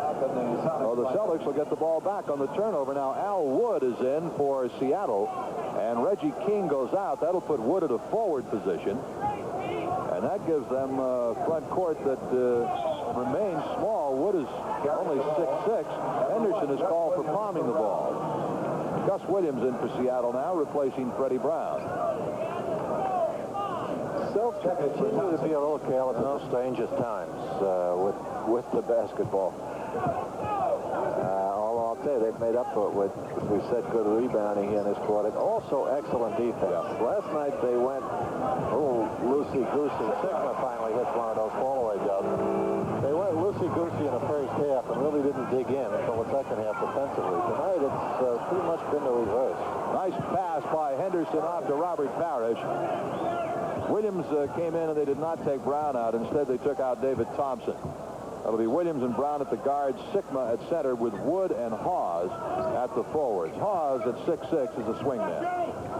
Thompson still looks like he's hurting a bit. Good pass by Freddie Brown. Yep. Celtics take a timeout with 2:26 to go here in the first half. The Celtics leading it by 8 points right now, and the Celtics have taken a timeout. Here's another look at that shot by Freddie Brown, a pass by Brown, rather, to Sigma. Dennis is right there, as you saw, but he was able to still release and find Sigma underneath. Prices include a $40 discount. Can you show me a great place to go for my birthday? Yes, we can. Nice place. We're gonna give you the best we can. Good deal. Yes, yes, we can. You want a great car? We're your Nissan, Datsun. Do you take trading? Yes, yes, we can. We're having our biggest Washington's birthday sale ever. There's never been a better time to get yourself a deal on a new Nissan. New England Nissan, Datsun. They don't horse around. Yes, we can. Yes. In 1922, this Rolls-Royce was brand new, and Merchants Tire Company was already helping to keep it on the road. During the late 20s, Merchants was supplying cars like this with Kelly Springfield tires. Well, even though times and styles have changed, Merchants and Kelly Springfield are still serving New England with the same dedication to reliable service, honest prices, and customer satisfaction that has made them one of New England's largest tire dealers. We're Merchants Tire Company, over 60 years of serving New England. You make the same old salad every day? Go to Stop and Shop, where you'll find hundreds of fresh vegetables and fruits for salad. Look, bean sprouts, broccoli, snow peas, exotic fruit. Do you know that they have 11 different kinds of lettuce? Put some excitement into your salad. Go to Stop and Shop and use your imagination. Stop and Shop. At the end of each Celtics game, Bob and I will be drawing the winning ballot in Stop and Shop Celtic High Scorer of the Game contest. A lot of ways to win. Grand prize, a $150 Stop and Shop gift certificate. The ballot correctly names the high scorer and the correct number of points. Be sure to enter at any participating Stop and Shop with no purchase necessary. Jack Sikma looking to make it a three-point play for Seattle. 2:26 to go in the first half. Celtics leading by 8 points, 54-46, and it remains an 8-point lead. McHale has come in to replace Parrish, who has 3 personal fouls. I want to remind you at halftime, a special edition of Eyewitness News coming up in a couple of minutes with Liz Walker here on TV4. All right, 2:15 left, first half. Johnson posting up Freddie Brown on the baseline turnaround, and Dennis buried the line drive. The ball is stolen by Henderson. Gets it off to Johnson. Good, quick hands and anticipation by Dennis Henderson. But Gerald Henderson, rather. 2 minutes less than a half. Bird looping it to Max for 2. Boy, what a great pass that was. Whew. I'll tell you what, Celtics really starting to take control here. 12-point lead now, Boston's biggest of the ball game. They're really turning up excellent offense. You know, they're not forcing anything. They're moving the ball. They're moving well without it. They're going inside very effectively. This is something that usually Seattle defense is pretty well against this team. Brown hits another 2 for the Sonics. A minute and 25 seconds left to play here in the first half. Still looking inside. Max has been working very effectively on Hawes. Bird, no. Maxwell, great job off the offensive board. They knock him to the floor, and we're going to have a jump ball called. Tom Chambers is coming in for Seattle. Max is going to have to jump against the floor because that was the only other inanimate object that had any part of the ball, I'll tell you. They were surrounding him, but no one made an attempt to put a hand on the ball from what we could see. They won't let Chambers into the ball game, so he's going to have to wait. Who's he going to jump? Let's Hawes. Maxwell and Hawes. It goes over to Seattle's Al Wood. 1 minute to play, first half. Celtics leading by 10. They've pretty much been in front throughout in this basketball game. Brown, and now Hawes again. What kind of a shot was that? I mean, he was looking west and he was shooting east. It's one that threw a foul, obviously. Sure did. He knew where he was on the floor, though. It wasn't, Celtic team foul. You know, that weird a shot, really. Especially with the way that guy shoots. 2 from Fred Brown. Goose. Well, if he had put that one in, it would have been an absolute miracle shot. All right, the free throw by Brown is good. I want to remind you, this telecast presented by authority of the Boston Celtics and WBZ TV Sports, intended for the private use of our audience. Any rebroadcast or other use of this telecast without the express written consent of the Boston Celtics Basketball Club and WBZ TV is prohibited. Sonics have run in 4 unanswered points to cut the Celtics lead down to 8 points with 50 seconds to go in the first half. Gerald Henderson has got Gus Williams on him. McHale tried to come through the middle, and a foul will be called, I believe, on Sikma, way up high. Bad foul on Sigma. It is on Sigma. That is the fourth team foul in the last 2 minutes. on Seattle in the first in the last 2 minutes of play, and now the second in the last 2 minutes of play, and it's on Jack Sigma. Sigma has picked up 2 fouls in a matter of a couple of seconds here. Penalty shot. He did not have any prior to that, and so we'll have a Celtics ball player at the line to take a couple of shots. It's going to be Kevin McHale. They quickly get Sigma out and replace him with Steve Hawes. Obviously not the kind of fouls you like to see your big man pick up. This is close to halftime. Lenny Wilkins immediately gets him out of there because those things run in cycles, you know. Committed 2 in about 5 seconds. I know it. Pretty close to my usual records. One more for Kevin McHale. Well, I tell you, he's doing everything so well this season. His foul shooting is up around 78%, averaging 18.5 points, 7.5 rebounds, tied with Robert Parrish for the lead and blocked shots on the ball club. 10-point lead for the Celtics now with 25 seconds to go in the half. Traveling, yes. Al Wood took a couple of giant steps before he put the ball to the floor, and the Celtics get it on the turnover with 23 seconds to go in the first half, and they can wind it all the way down if they want. Play for the final shot. Celtics defense continues to create a lot of opportunities for themselves and a lot of turnovers for Seattle. The 5th traveling call in Seattle in this half. But not just careless errors. They say they're being created by the aggressive Celtics D. Larry, no. McHale, the rebound again. It is good by, no, in and out. Son of a gun. Seattle 50. But that thing did everything but drop through the bottom of the net. Excellent work by McHale. Didn't get the hoop on it, but the Celtics a very solid first half.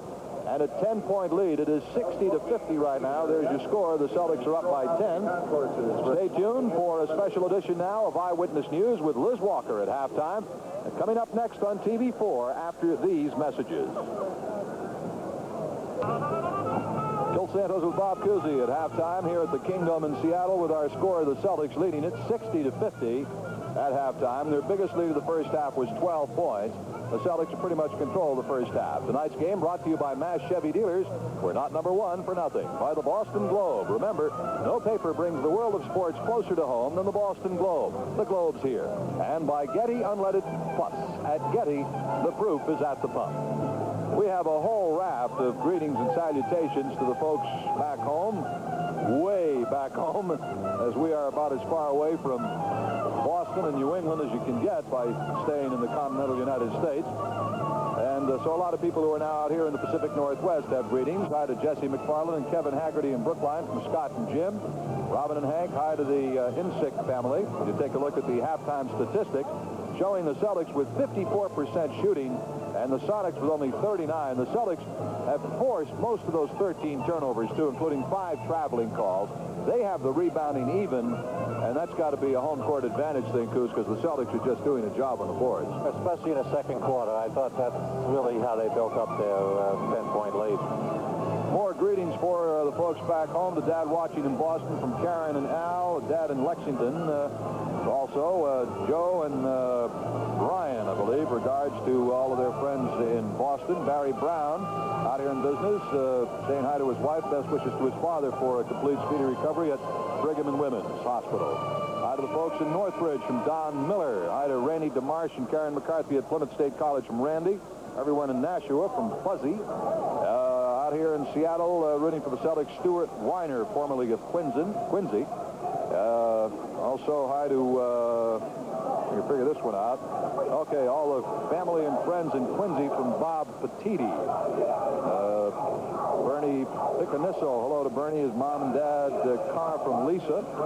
And also, an old friend of mine here in Seattle from New Bedford, John Frisendell, says hi to all of his friends back home, as well as Ray Valentin and Ashburnham. That takes care of our greetings and salutations. Coos, your thoughts on the first half, the way the Celtics played, and what are you looking for in the second half? I think they played excellent defense, as we pointed out a few times, Bill. They did a reasonable job on Gus Williams, who's second leading scorer with 18. They held him to 7. Sigma, they held to 9. He's averaging 20, but the point is they didn't let either one of these very explosive scorers get started. The only one really was Fred Brown, who came in, with 14. But he had to do it from outside. That's not the way the Celtics are going to lose it. The board advantage, they say it leads even. I think from our vantage point, the Celtics had an advantage. They at least capitalized when they had to. With Sigma on the bench, they exploded off that offensive board and built themselves up a lead. Offensively, I'll tell you, they ran very smoothly, triggered by Bird's outside shooting and Max's work inside. But they really, with that said, I was going to say they did it so effectively, and they throw the ball away. Max was looking for Parrish low and just flat out threw the ball away. All around a good half of basketball for the Celtics. All right, Reggie King, and he travels with it. That is the 6th traveling call called on the Sonics tonight. Celtics are starting the second half with Johnson and Henderson at the guards, Parrish in the middle, Bird, and Maxwell up front. Seattle starting Williams, Woods, Sigma, Chambers, and King. All right, DJ's got Chambers on him in a mismatch. Now DJ's left alone. Does not hit the hoop. Maxwell, the offensive rebound, but a foul will be called on Cedric Maxwell. Loose ball foul. DJ, by the way, had 10 points for the Celtics. I'm sure he would like to have a good offensive night here, if only because, you know, the talk when he left here in terms of the problems he was having with Lenny Wilkins was that he was shooting too much. Lenny thought he had become too offensive-minded. Sigma hits from outside.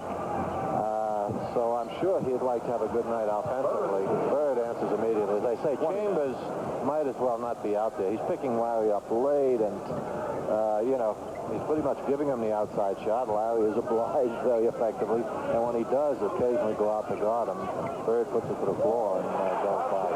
Chambers comes back to get to. Bird now has 20 points. At halftime, he had 20.7 rebounds and 8 assists. Or 18 points. Now he's got 20. Robert misses the turnaround. The deep rebound to Gus Williams. Celtics leading by 8 points. Just into the third quarter of play. Chambers, who played his college ball at Utah, good hands shown there on defense by Bird. He deflected the ball away. Larry back, beautiful feed to Henderson. Great play. Nice job.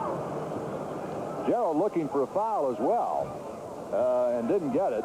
But that was a great pass by Bird and a super job by Henderson to squeeze that one up. 9 assists now for Larry Bird after 17 assist night, as we've told you last night. King, not normally going to hurt you from out there. Usually let him take that shot. Henderson back for the Celtics. Now Parrish. Robert did not have a big offensive first half. Now he sweeps in, but he's called for traveling. Good defensive effort on Sigma there. Robert wanted to go outside. Sigma was there by the time he got himself untangled and spun back in. Why, evidently he moved the pivot foot. Robert had only 2 points in the first half. Al Woods straight away. And the Sonics have chopped the Celtics lead down to 6 points. And now the Celtics want a timeout as K.C. Jones wants to get the troops reassembled here. 9.5 minutes to play in the third quarter. The Celtics lead is down to 6. Every day, he carries the weight of the world on his shoulders.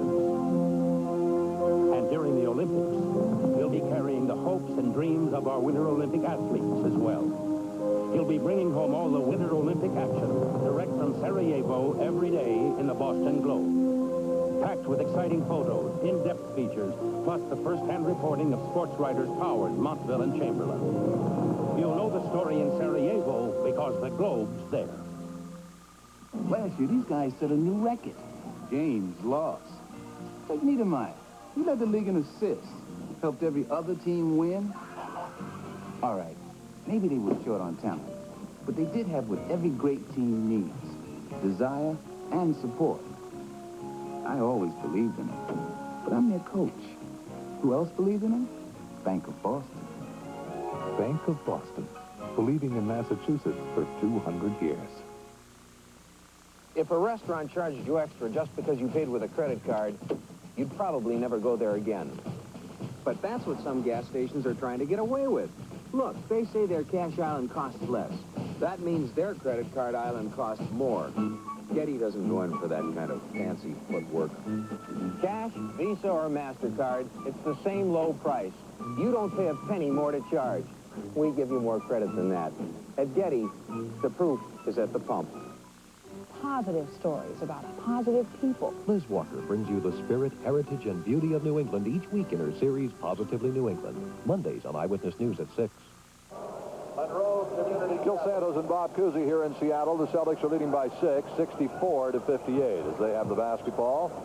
Sonics have knocked 4 points off the Celtics' lead of halftime. Larry Bird has 20 points on the night. Parrish wheeling inside on Sikma and gets 2. Robert had only 2 in the first half, so he's equaled his first half output here in the first couple of minutes of the second half. Good job. Casey Jones set that play up in the huddle. They sent Henderson across the lane to pick for Robert, who came quickly from the weak side. Good pass by Bird, and he spun back in there. Air ball by Chambers, and it's going to be out of bounds off of Seattle as Wood made a nice play to try to keep the ball in play, but then he whacked it off the backboard on the other side. So the Celtics get the ball in the turnover. Just under 9 minutes to play, third quarter. Bird now has King on him. Oh, look at this. Beautiful fastball by Bird right down the chute to Maxwell. That is the 10th assist for Larry Bird. He had 17 last night in Golden State. Such an advantage to see the floor as effectively as Larry does. Of course, his passing ability and his size, and it really makes the game a heck of a lot easier to play for Larry than most guys. He must have incredible peripheral vision. Well, of course, body positioning has a lot to do with it too, and he does this. He's never blind to any part of the floor just by virtue of how he positions himself. Nice job by Johnson to keep the ball alive, and that got the Celtics 2 points. Dennis Johnson just jumped into the pack and tapped that ball back outside, and it went to Parrish. That was a fine job of keeping the ball alive and getting 2 out of it. Celtics back up by 10. Weak side rebound to Johnson, who's having a very, very strong all-around game, Coos. I'll tell you, I haven't seen Chambers before, but I'm not impressed so far by what I've seen. His defense, as we pointed out, is extremely weak, and he's really starting to force his offense. Look at this. Look at this. My goodness. I don't know if he's guarded Bird before, but I'll tell you, if he hasn't, he's going to remember this night for a while. Bird's got, what, 22 now? 24 now for Larry Bird.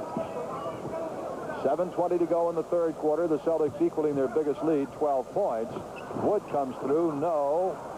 Chambers the rebound, no, and a whistle and foul inside. That'll be the 4th on Robert Parrish. Good flurry on that offensive board that time by Sikma, really, who kept it alive, but Chambers had his nose in there as well and picked off the the Sikma deflection, put it back up. Chambers, that is 4 on Robert Parrish and 2 on the Celtics as a team here in the third quarter. Chambers making it 72-61. Kevin McHale getting set to come in for the Celtics, and he'll have to replace Robert. Now, hold it. Now, they have given the foul to Larry Bird and taken it away from Robert Parrish. That'll be Bird's second personal foul. So keep Parrish with 3. And also keep him in the game. Yeah, because he was going to come out. Yeah, Case had McHale at the table, and he drew him back. One more free throw for Tom Chambers, 81.5% foul shooter. There's Chambers from Utah, knocking it home. So it is a 10-point Boston lead right now. 7:10 to play in the third quarter at the Kingdome. 20,000 folks are here watching. They've taken Chambers off Bird and put King on him. Parrish again wheeling inside. No, the rebound to King. Wise move, I would say. Not only based on what's happened so far in the game, but King, with good speed and quickness, I think is better equipped to give Larry more of a go. They quickly break it out to Henderson, but it's stolen by Gus Williams. Oh, the Sonics now look to get the thing back down to 6 points. Good transition by Gus. We told you they were releasing the top man occasionally because they're pretty sure controlling that defensive board. They got themselves a hoop in the first quarter. Chambers, that time a fine move by the big man, taking it into the basket. Oh, the Celtics lead is down to 6 points. It's 72-66. In the past, Gil, Seattle has done a good job in the transition game. They've been able to get back there and, not allow the Celts to run away on that fast break. Good defense again by Williams, forces another turnover on the part of Gerald Henderson. And the other thing they've done well in the past is somewhat neutralize the inside game. Now, in that first half, Celts were extremely effective on both the break, and as we said, they went inside well, so they're going to have to pick up the defense a bit. Williams along the baseline throws up a running hook, but Parrish clears it away. Not a good shot by Williams. Henderson pushing it up quickly for the Celtics. Johnson now. Boston leading by 6. Find Parrish alone at the foul line, and he's called for walking. Well, that's what a couple of turnovers will do. You know, they can turn that momentum around. If nothing else, they get the crowd's attention when you're away from home. You know, this sometimes can have an effect on the emotional approach by the players, which will change the momentum. Parrish goes out, and McHale comes in for the Celtics. Now Chambers with it for Seattle. This is Al Woods. A double pump runner and a foul will be called on Dennis Johnson. Number 3, Dennis Johnson with his third personal. That's the third personal foul on Johnson. The third on the Celtics as a team here in the third quarter. Seattle doesn't have any. Which, given the fact that they have increased their defensive tempo just a bit and are gambling more now without any team fouls at the moment, will give them a little more flexibility in this regard. They can get a bit more aggressive and maybe even gamble a little bit more in order to continue this string of turnovers that they seem to have forced on the Celtics. One more free throw for Al Wood, who missed the first one. And he gets the second. Celtics have turned the ball over 5 times so far in this quarter. Bird, to go with his 10 assists, has 24 points and 7 rebounds. 5:15 left, third quarter. Henderson going on Gus Williams. 10 seconds on the shot clock, and we're going to get a foul called. And this one, I believe, is going to be called on Seattle. It will. Foul is called on Seattle's Tom Chambers. Second personal. That's his second of the game. Come in low out of Maxwell. Max is doubled up low. Hits the deck. Will have a jump ball. Good quick double up inside on the part of Gus Williams. That's the third turnover that he has created now in the last couple of minutes here. Oh, Gus, we think of him primarily on the offensive end of the court, but I'll tell you, he has such great quickness that he can burn you on the other end as well. We'll have a re-jump. Neither man touched the ball on the way up. McHale and Maxwell and Chambers jumping, and Max controlling to Gerald Henderson. Dennis Johnson baseline pump. DJ makes it 74-67. Celtics lead now 7 points again. 4:45 left, third quarter. There's Gus Williams. Now Chambers goes to the baseline. Gets it back out to Reggie King. Bird, great position to get the rebound off to Henderson. Gerald snaking through traffic. Bird tried to blind pass to McHale. Sikma stole it. And they throw it away at the other end. Seattle not normally a fast-breaking team. Now Bird, line drive pass to Maxwell, and Cedric stepped out of bounds, says Tommy Nunez. Max ran out of bounds, but he claimed he had a little help from his friend on his back. That's not the way Tommy Nunez saw it. Sikma came out of the pack that time, and again, you know, as versatile as Sikma is, if the big man comes out of the pack that way, give it to the guard. Let him make the play. You know, it's so much safer, and so often it'll create a good shot rather than a turnover. Sikma from outside. 74-69. The Celtics lead is down to 5 points with 4 minutes to go in the third quarter. However, if you don't want to do that, if you're a big man, you can go out there 17 feet and knock one home. He does do that quite well. Henderson from just outside the foul circle. Max does a terrific job to keep the ball alive and keep it. So the Celtics have a fresh 24 seconds to work with here. 3 minutes, 40 seconds left, third quarter. Celtics have led since the early going. Johnson got his man in the air, and that's Al Wood. And Al Wood commits the foul, and Dennis Johnson will be at the line to take a couple of shots for the Celtics. Boston led at the quarter to start the ball game by a score of 32-30. Then they outscored Seattle 28-20 in that second quarter for a 10-point halftime lead that now has been cut to 5. Gerald Henderson goes out, and Danny Ainge comes in for the Celtics. As you look at Dennis Johnson, who has 12 points, 3 blocked shots to go with those 12. Now he has 13 points. That's his average on the season, 13 points for the Celtics. Dennis has played well. We started to say that he averaged 19 points a game the last year he was here, and Lenny supposedly got into it with him about he was shooting too much. And I just having seen Dennis play now extensively this year and seeing his skills and his feints and all, it seems to me he's in a bit of better scoring range in terms of his talent with the Celtics, averaging 13, 14, maybe 12 a game, and keying on his defensive skills and his passing skills. Not worrying about his offense. Let the offense come. Let it flow, and do what you do best. And I think that's what the Celtics are getting out of him this year. All right, Seattle cuts it back down to 5 points again at 76-71. Ainge and Johnson now are the Celtics guards, with McHale playing the middle, and he goes up over Sikma, misses the shot. Sikma the rebound off to Chambers. Chambers is 1-on-3, missed the shot. Not a good choice by Chambers, as he had 3 Celtics back. Johnson hitting McHale, cutting through the middle, but Dennis lost the ball, and it's out of bounds off the Celtics. Chambers hitting the deck at the other end. And there is a timeout called by Seattle with the score 76-71 Celtics. Do you remember when your mother used to say, eat your vegetables? Your taste buds have grown up, haven't they? That's why you should go to Stop and Shop. Stop and Shop has so many different, wonderful, fresh vegetables for stir frying, for steaming, for nibbling. What are you waiting for? Do what's good for you. Go to Stop and Shop and eat your vegetables. It's here. The first Nissan 300ZX, a technological marvel. Computerized, digitalized, civilized. The new 300ZX, powered by a new turbocharged V6. This sports car is awesome. Come alive, come and drive. Motion from Nissan. At your Datsun dealer.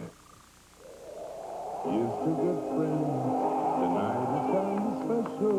The beer will For a while there, we didn't think you were going to make it back. That makes 2 of us. You think you brought enough groceries, huh? Listen, it's murder out there.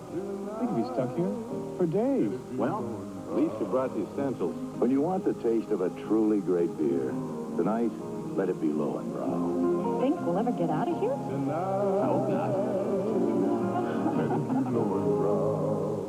This thin piece of paper can keep a burglar out of your home. Call your police department about Operation Identification. Our next Celtics telecast here on TV4 will be Sunday night at 10 o'clock as we follow the Celtics down to Portland, Oregon for a game against the Trailblazers. Celtics and Trailblazers Sunday night at 10 right here on TV4. All right, Seattle, Williams, Wood, Sikma, Chambers, and King. No changes for Seattle so far in the third quarter. Reggie King blocked by McHale and a foul. For the Celtics. Foul is called on Cedric Maxwell. I'm surprised a little bit that they haven't gone inside to Reggie King more often. A few times I've seen King play. I'll tell you, he has an amazing array of moves in there, and they're quick ones if you notice. They're the type that will draw contact and a foul. And yet they really have not looked for him too much inside tonight. Maxwell is going out, and Scott Wedman, there, number 8, is in for the Celtics to replace Maxwell. One more free throw for King. He rims the hoop on that one, and McHale with a rebound. Celtics lead is down to its smallest since the second quarter, a 4-point lead. They led by 10 at the half. Their biggest lead has been 12. Wedman from the corner buries it. Scott comes in and hits his first shot taken in the ball game, and the Celtics are quickly back up by 6 again with 2 minutes to go here in the third quarter.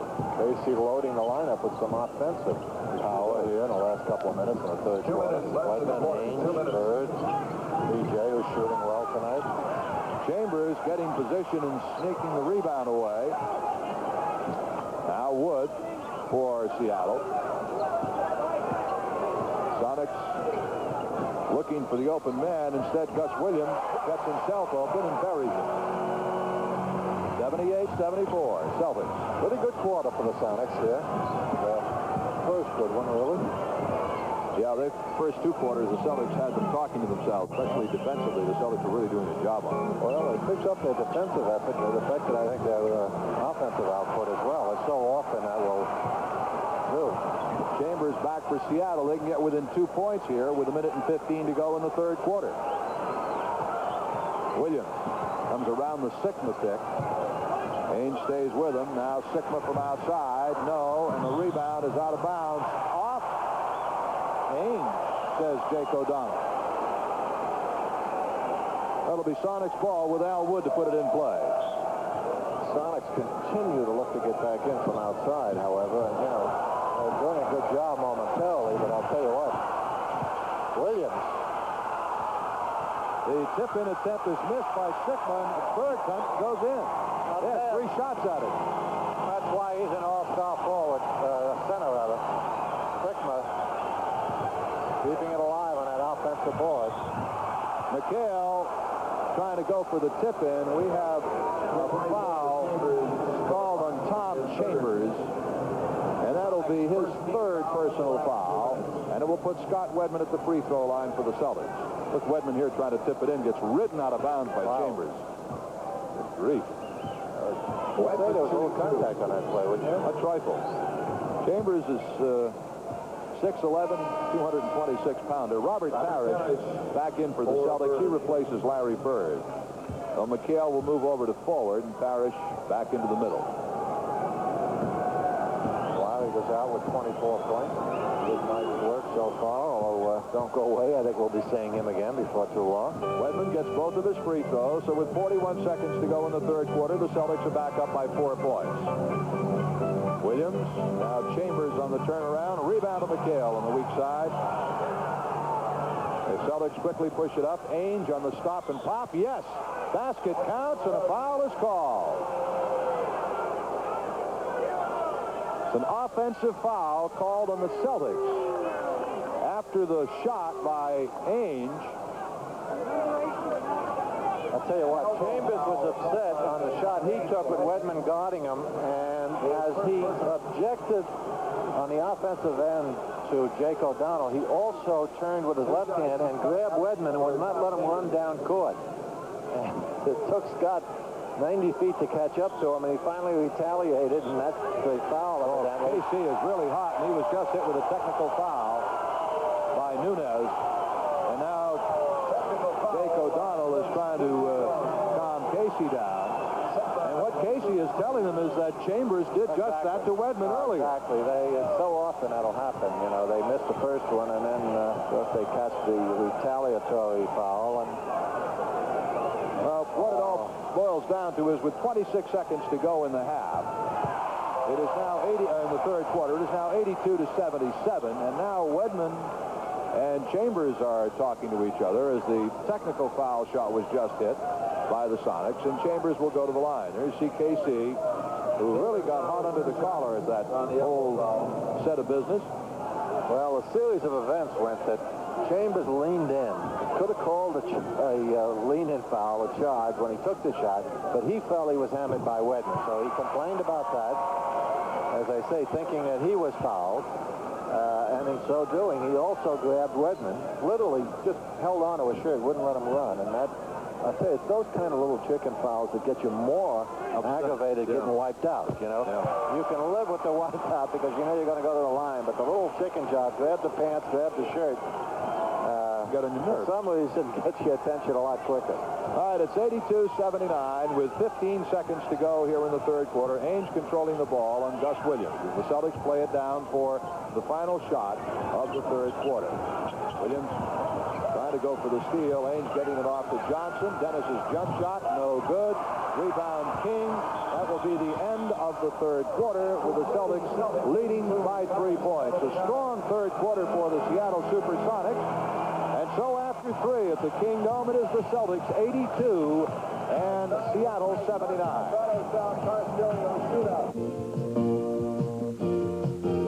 The sophisticated new Chevy Celebrity for 1984. It's the new breed of family car for the 80s. Test drive one today at your Massachusetts Chevy dealer and experience the sensation of a ride into the future. We're not number one for nothing.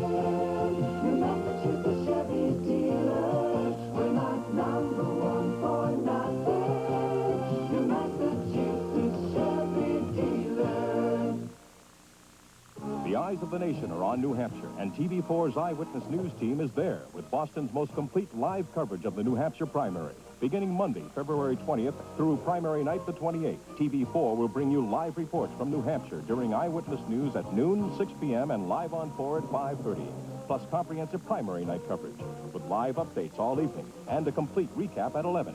So vote for America and watch it count on TV4, the station New England turns to first for election year coverage. Phil Santos and Bob Cousy back here at the Kingdome in Seattle, Washington, where it is 82-79. The Celtics after 3 quarters. Seattle outscoring the Celtics by 7 points in that third quarter, 29-22. That was Seattle's best quarter of the ball game, Couz. They managed to cut the Celtics lead from 10 to 3. But the Celtics still, I think, are in pretty good shape when you consider overall the third quarter that they had. They did not play all that well, and yet Seattle was not able to overtake them. Well, a little bit of a question of momentum swing. You know, Seattle was kind of quiet the first half. They did get the momentum. They created the momentum change, literally, with their defensive play. Sigma did a fine job off the board, got the fans into it. So at the moment, they've got the momentum. If they can hold on to it, and Gus Williams' hoop isn't going to hurt, you know, they could have run it out, and the Celtics could have some trouble. But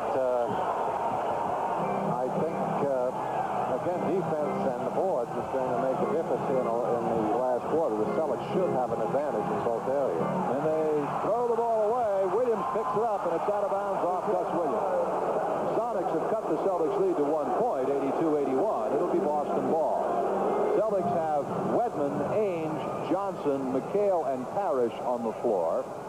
And Seattle has Williams, Wood, King, Chambers, and Hawes on the floor as Jack Sigma has gone out. And now there's a problem with the clock. You can see Jake O'Donnell talking to the timekeeper to bring the 24-second clock down to 7 seconds because Seattle never did have control of the ball. The Celtics never did take a shot. All right, Wedman with it, goes around King, and King commits the foul. First team foul on Seattle here in the fourth quarter. It'll be Celtics ball again, and they'll get a fresh 24 seconds. All right. Wedman with it, now Danny Ainge. They kick it low to McHale. Got Chambers on it. Again to McHale. Kevin into the lane, and a whistle and foul called on Seattle on Tom Chambers. And again with Sigma on the bench, helped immediately go to work on Chambers, who is trying to guard McHale. He picks up his 4th. He's a very physical player. He does well. A lot of patience. Physical, exactly, in terms of being active, but not physical, you know, in terms of weight or size necessarily. He is 6'11", but exactly, yeah. One more free throw for Kevin. He's not a Jeff Ruland. Who is? Yeah, right. One more, and McHale hits them both. After 3 quarters, Bird is having a pretty fair evening. 24 points, 9 rebounds, 11 assists. He's on the bench right now. 19,468 the attendance here in Seattle's Kingdome tonight. The biggest crowd of the year. Ainge on the steal. He's got a breakaway. Williams is with him. Ainge misses the shot, and he was fouled by Gus Williams. Nice defensive play by Danny Ainge. Good job by Danny in terms of anticipating the swing of the ball. Here it is. He knows that Seattle wants to swing it over to that weak side where the slough is, and he moved in, of course, Danny with amazing speed and quickness anyway, and takes it away from Gus Williams. Danny, an excellent foul shooter, 82% on the season, standing in there, averaging just under 6 a game, and does not get the second one. So the Celtics lead it by 4, 85-81. Williams for the Sonics. Wood almost lost the ball off his foot. Surprised that Lenny has got Sigma out again here. You know, we talked about their momentum. They end up with an off-balance shot. The Celtics on the lead pass from McHale to Parrish and cannot control it. We talked about the momentum swing that they are taking advantage of in the third quarter. By putting Sigma on the bench, I'll tell you, you can almost assure yourself that there will be a swing, you know, and that the Celtics will regain it because they just don't have the strength with him out of there. He's such a key to just about everything that they do. The Sonics have called for a timeout with 10:23 to play in the basketball game. There's your score. The Celtics up 4. We help you do more business. New England Telephone helped Kirshner of Augusta, Maine expand their meat business with telemarketing. Now they're carving out larger territories because they're servicing accounts by phone between sales visits. And customers buy more often. We have a 68% increase in orders from telemarketing accounts. Telemarketing can give you a bigger slice of business, too. Call 1-800-343-4343. Help you do more business every business day. Hey, guys, you're on your own. Good friends. Ready? Ready as I'll ever be. Tonight is kind of special. Whoa! Last one down by the lower brow. Here we'll pour. Must say something more somehow. So tell me, were you scared? No. Tonight. Me too. Will it be You're invited to a Washington's birthday celebration at your AMC Jeep Renault dealer with special birthday deals on everything, including factory-to-dealer incentives on Renault Alliance and Renault Encore, plus factory incentives of up to $1,000 on Fuego Turbo. Special birthday deals on Jeep Cherokee, the 4x4 of the year. Hurry into your AMC Jeep Renault dealer now. Look up the dealer near you in the yellow pages and get yourself a steal. That'll be the Sonics ball. Larry Bird is back in for the Celtics, and he replaces Cedric Maxwell. Freddie Brown is in for Seattle. He replaces Al Wood. Jack Sikma's back in, replacing Chambers. Seattle now has Brown, Williams, Hawes, Sikma, and King in the ball game, and Williams coming through the middle. A foul is called on Danny Ainge. Good job by Gus. Came across from the weak side, used that little stick effectively inside, and when the defense was a step behind coming across the breakaway, gave him an opening in the basket. Because he penetrates so well. Amazing speed and quickness. Gus Williams averaging 18 points a game for the Sonics, along with 8 assists, and one of the top steal men in the league with 106 steals coming into the ball game. He misses that time, so it's a 3-point Boston lead. Ainge, Johnson, Parrish, Bird, and McHale for the Celtics. Larry getting it to Johnson, trying to post up. On Brown, comes back out to Bird. They swing it to the open man, Ainge. Buries it. Good job. Anytime that, you know, they double off of Danny Ainge and self-swing that ball to the weak side so effectively, find that free guy, and he's able to, well, now there's the same shot that we talked about in the first quarter. He looked away, and let me tell you, that's his shot. Freddie Brown gives it the dipsy doodle, look right and shoot left. Johnson and posting up Brown knocks it home. Big hoop for Dennis Johnson. And the Celtics, it gives them a 5-point lead again with 9:20 to go in the game. But I'd say anytime Danny Ainge squares himself, you know, and he's well balanced to the basket, I'll tell you, he's going to put that thing in. It's only when he forces that jumper under pressure that he has trouble with it. Sikma picks up the loose ball for the Sonics. Jack Sikma muscles it up, misses it. A rebound to Kevin McHale. Celtics in this fourth quarter so far have not allowed Seattle a second shot at the hoop. Bird. They're trying to exploit the mismatch underneath. They feel Dennis Johnson has a height advantage on... Great job by McHale on the offensive boards. Get the Celtics a fresh 24. Shot is good by Bird. No basket. Foul is called on King prior to the shot. Fourth on the team. Fourth team foul on Seattle here early in the fourth quarter with 8.5 minutes to go. So Seattle's at the limit in team fouls in this quarter. Also, fourth foul on King. Catches Dennis going back door. As a result, the pad bounced off his chest. Celtics leading by 5. That'll happen a lot when you're being overplayed. Pause inside, partially deflected by McHale, but a foul will be called on McHale. McHale with a foul, he has 3. That is the 3rd personal foul on McHale. Steve Hawes shooting 2. And Steve Hawes at the line to shoot a couple for Seattle. There it is. Hawes kind of pushes Kevin off with the inside. With his ability or lack of it in terms of that mismatch, he shouldn't be bringing it to Kevin. He should be taking it away. He got away with it that time on a questionable call as far as Kevin was concerned, at least. One more for Hawes. Short that time. Sickner tried to tip it in. No. Rebound to Parrish. Don't tip it if you can grab the rebound, big guys out there. That's what Jack tried to do that time. He was too far away from the hoop. Get control of it. Bird. No. Rebound to Parrish.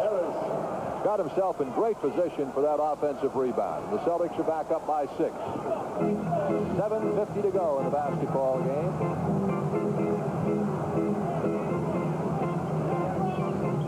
Ainge has done a good defensive job on Williams here in the 3rd quarter. They get Hawes in low.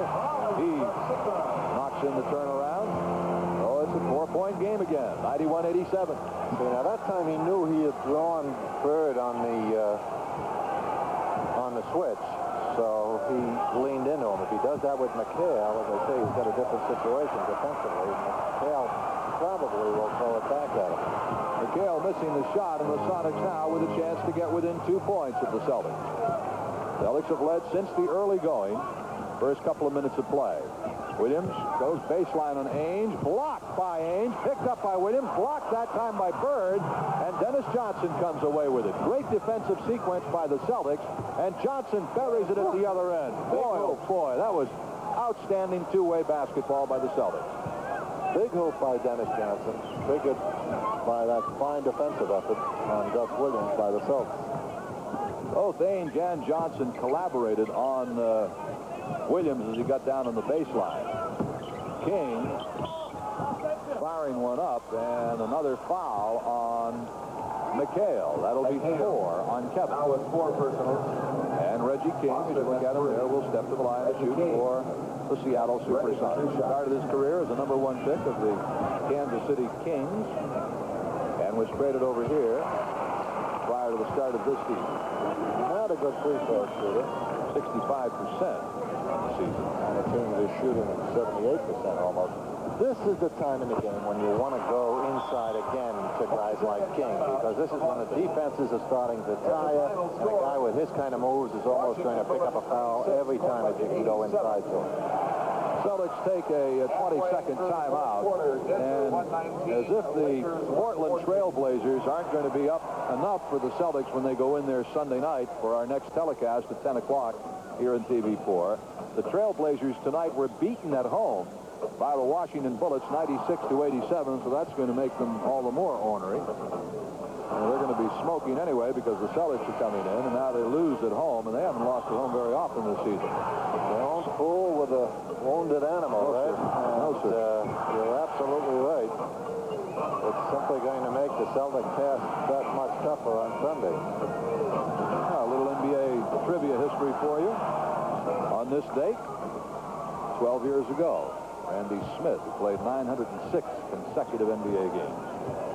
All right, the score is 93-89 Celtics, 6.5 minutes to go in the game. King has just hit a pair of free throws for Seattle.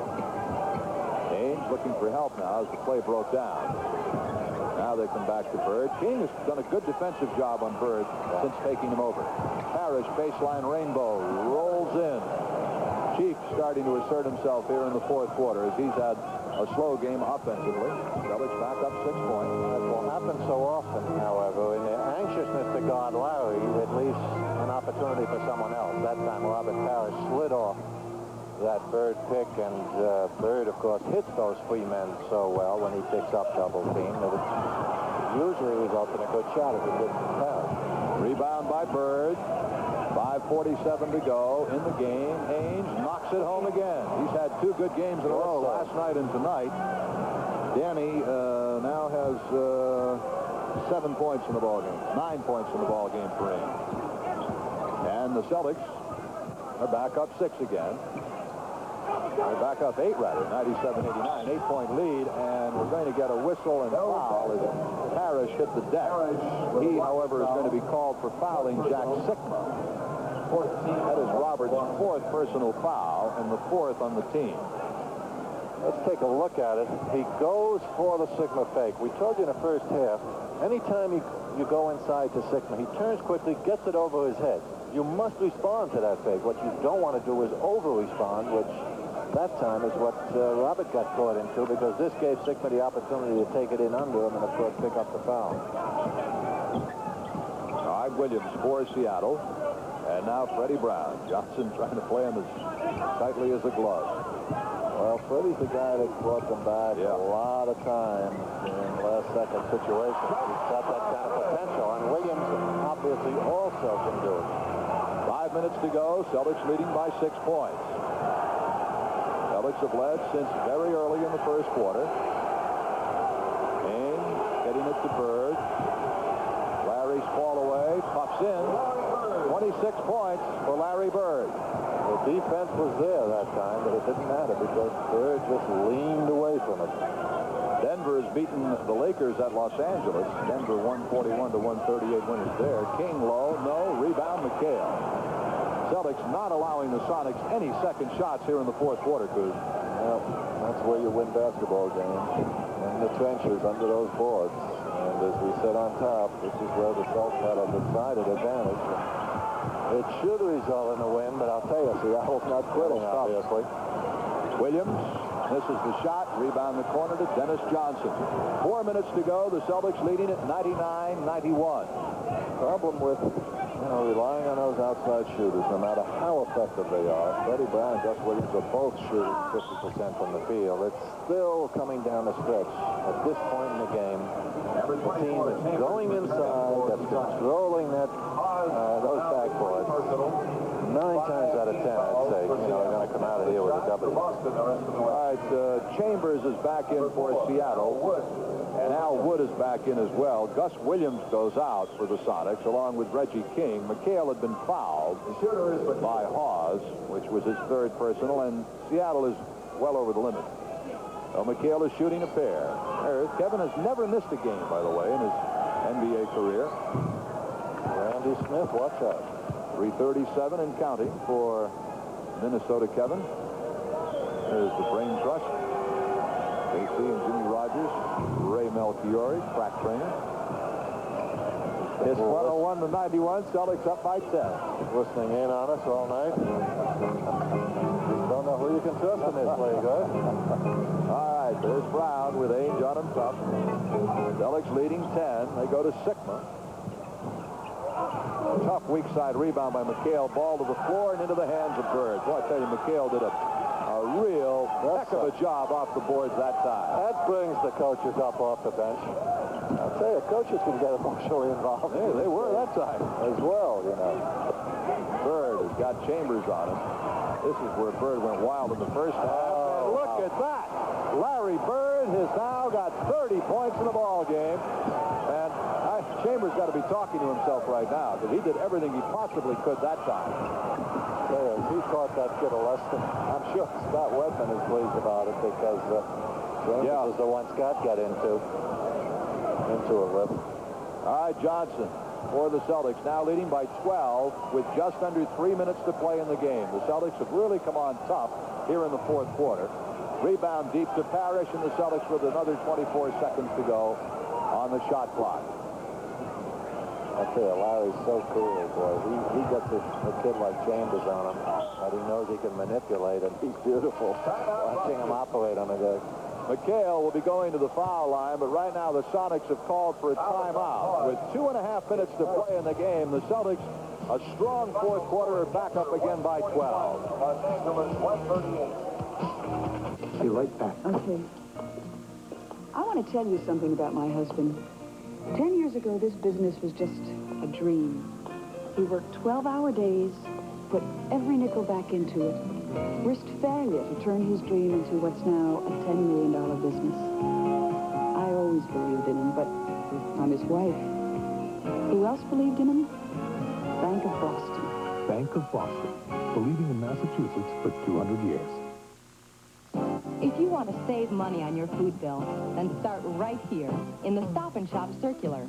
Every week it's loaded with hundreds of specials. And Stop and Shop doubles the value of your coupons. So we cut a lot of coupons, right? Right! So get yourself a circular full of specials. A shoebox full of coupons. And head for the supermarket that has it all, including everyday low prices. Stop and Shop, because it's time to do the best you can. It's time to Stop and Shop. Can you give me a break on something nice for my birthday? Yes, yes, we can. Good price. We're gonna give you the best we can. Great terms. Yes, yes, we can. Do you take trading? We're Nissan, Datsun, and here we are. Yes, yes, we can. There's never been a better time to buy a Nissan truck because we're offering 8.8% financing on every new model. New England Nissan, Datsun. Would I kid you? Yes, we can. Yes.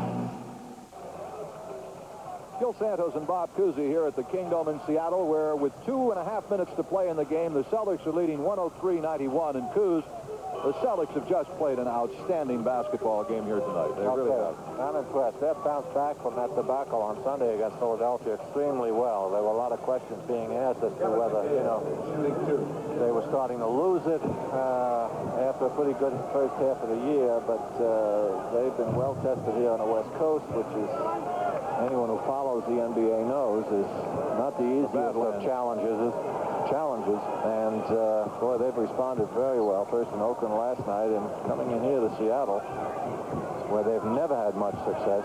Other than the third quarter, they've controlled this game very effectively. Right now, the Celtics with their biggest lead, 14 points.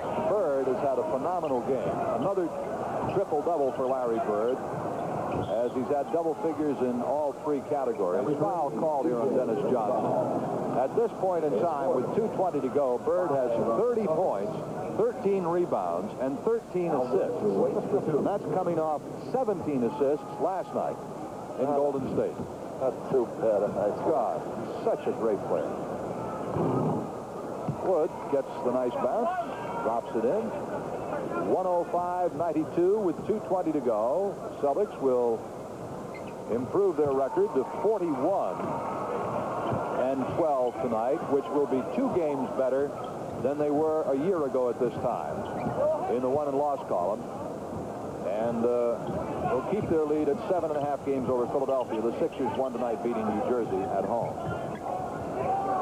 Now to 7 seconds on the shot clock. Parrish on the turnaround rainbow brought water down from the sky on that one, and a rebound to Al Wood. The Celtics, and a whistle as we have a collision right in front of us between Wood and Bird. The Celtics took the lead for good in this game. 4:18 to go in the first quarter at 20-18. That is good call. Larry didn't quite get in there on time. Wood was trying to establish a three-point position there, and I think Bird knew it. He wanted to keep him out of there. This is not the time in the game, however, old-timer, to get yourself hurt. Not after what you've just done tonight, and with less than 2 minutes left in the game, pretty well in hand. One more free throw for Al Woods. North Carolina gets them both. Well, the Celtics took the lead for good with 4:18 to go in the first quarter at 20-18, and they have not trailed since then. Sonics got it down to 1 point in the third quarter, but that was as close as they've come since the first quarter. All right, Larry. Now to Dennis Johnson. Larry again. Little up fake, and how do you do? For 2. Oh, good. I'll say it. Old Chambers isn't going to get much sleep tonight. He's going to be having Larry Bird nightmares. Bird with a steal to go along with everything else he's done. Ahead to Dennis Johnson, to Ainge, and Danny doesn't hit it. 107-95 with 1:12 to play in the game. Chambers, after several moves and an offensive foul on Tom Chambers. Bird has got him so frustrated. You know, the kid hangs in. Give him credit for that. He's got ability, but not when it's matched up against the best player in the league. Ainge with the basketball for the Celtics. We're under a minute to play, and the Celtics are going to come out of Seattle with a very strong win tonight. Here's Larry. Got 32, looking for 34. He is knocked to the floor by Tom Chambers. Chambers with a foul. That'll be all for Chambers, I believe. Well, that's 6 that they called on him. And I saw about 3 others that were missed. Certainly the Wedman hold. He's a chopper, I'll tell you that. He is a chopper. At the line, Larry Bird with a couple of free throws coming. Here comes Greg Kite into the ball game. A satisfying win for Dennis Johnson, I'm sure, also. Dennis, we told you the story, but, you know, the controversy supposedly was that he was shooting too much and he was averaging 19. He's got 18 tonight, by the way. 4 over his average. So if he gets one more, there's a little irony there. Because he's gotten close to what he was averaging. He just came out of the ball game. Parrish and Johnson both out. Kite and Clark in for the Celtics. 33 points for Bird, matching his uniform number. One more shot for Larry. Boy, has he had a night. Lick, Indiana's pride and joy, makes it 34 points, 13 rebounds, 13 assists. Al Wood makes it 109-98 with 40 seconds to go.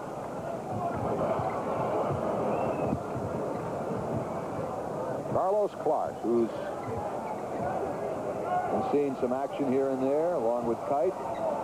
There's Greg Kite. Now Bird getting it to McHale, and the Celtics is playing at 4 corners. Ainge, no, the rebound to Wood. Downtown, Freddie Brown. 3-pointer. It was a 2-pointer, not a 3-pointer. He was just over the line. So it's 109-100 with 10 seconds to go.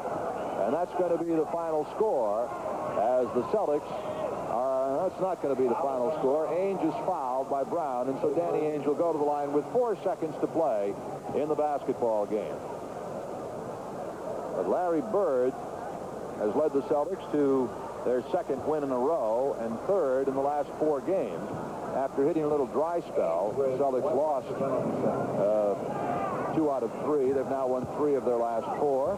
Ainge is in double figures now. He's got 10 in the ball game.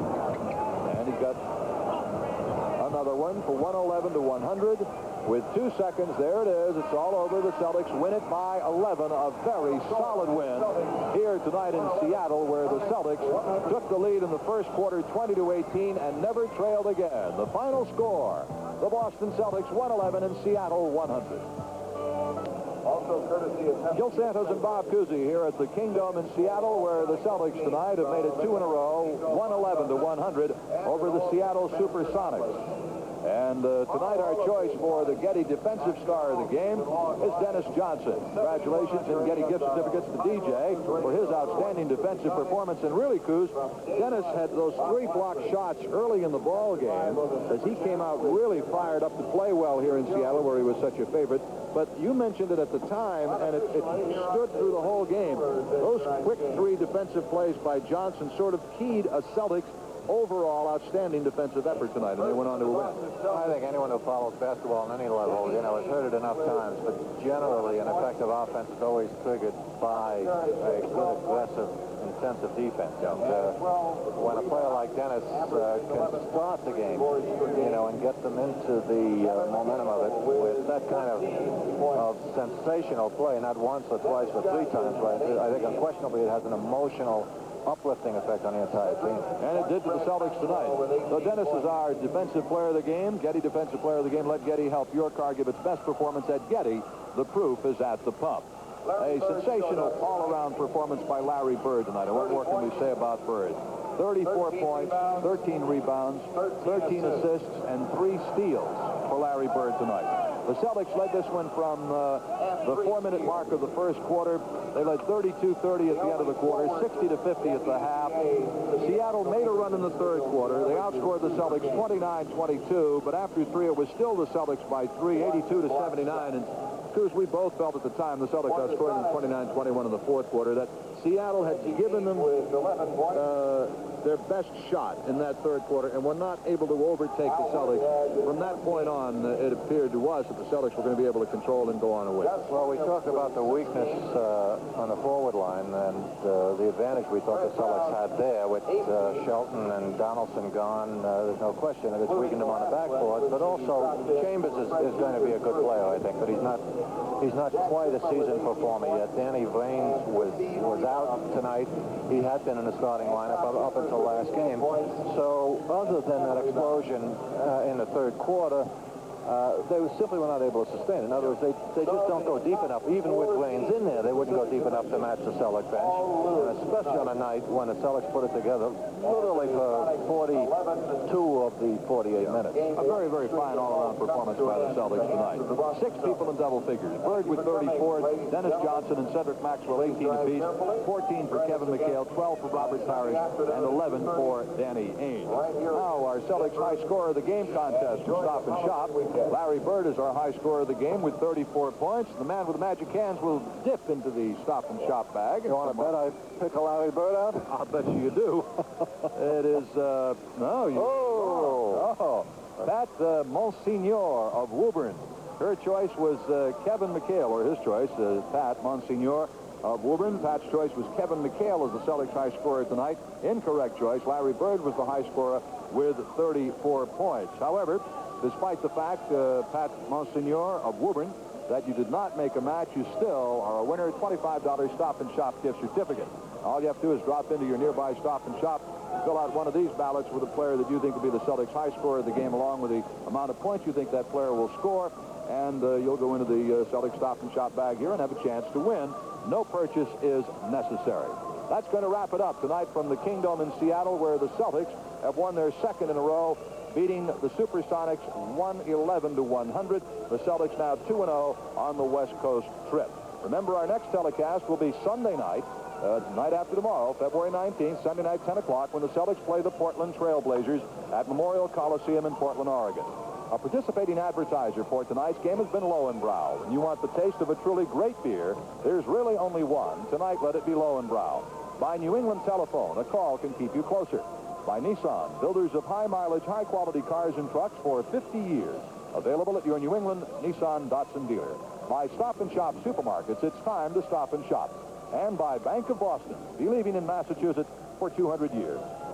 Tonight's game was produced and directed by Don Larrick. Our associate director was Charlie Thanis. Production assistance is provided by the Hughes Television Network. Once again, the final score, the Celtics 111, Seattle 100. This is Gil Santos for Bob Cousy, saying goodnight from Seattle, Washington. This has been a presentation of Boston Celtics Basketball Club and WBZ TV Sports. After these messages, stay tuned for Friday night videos already in progress.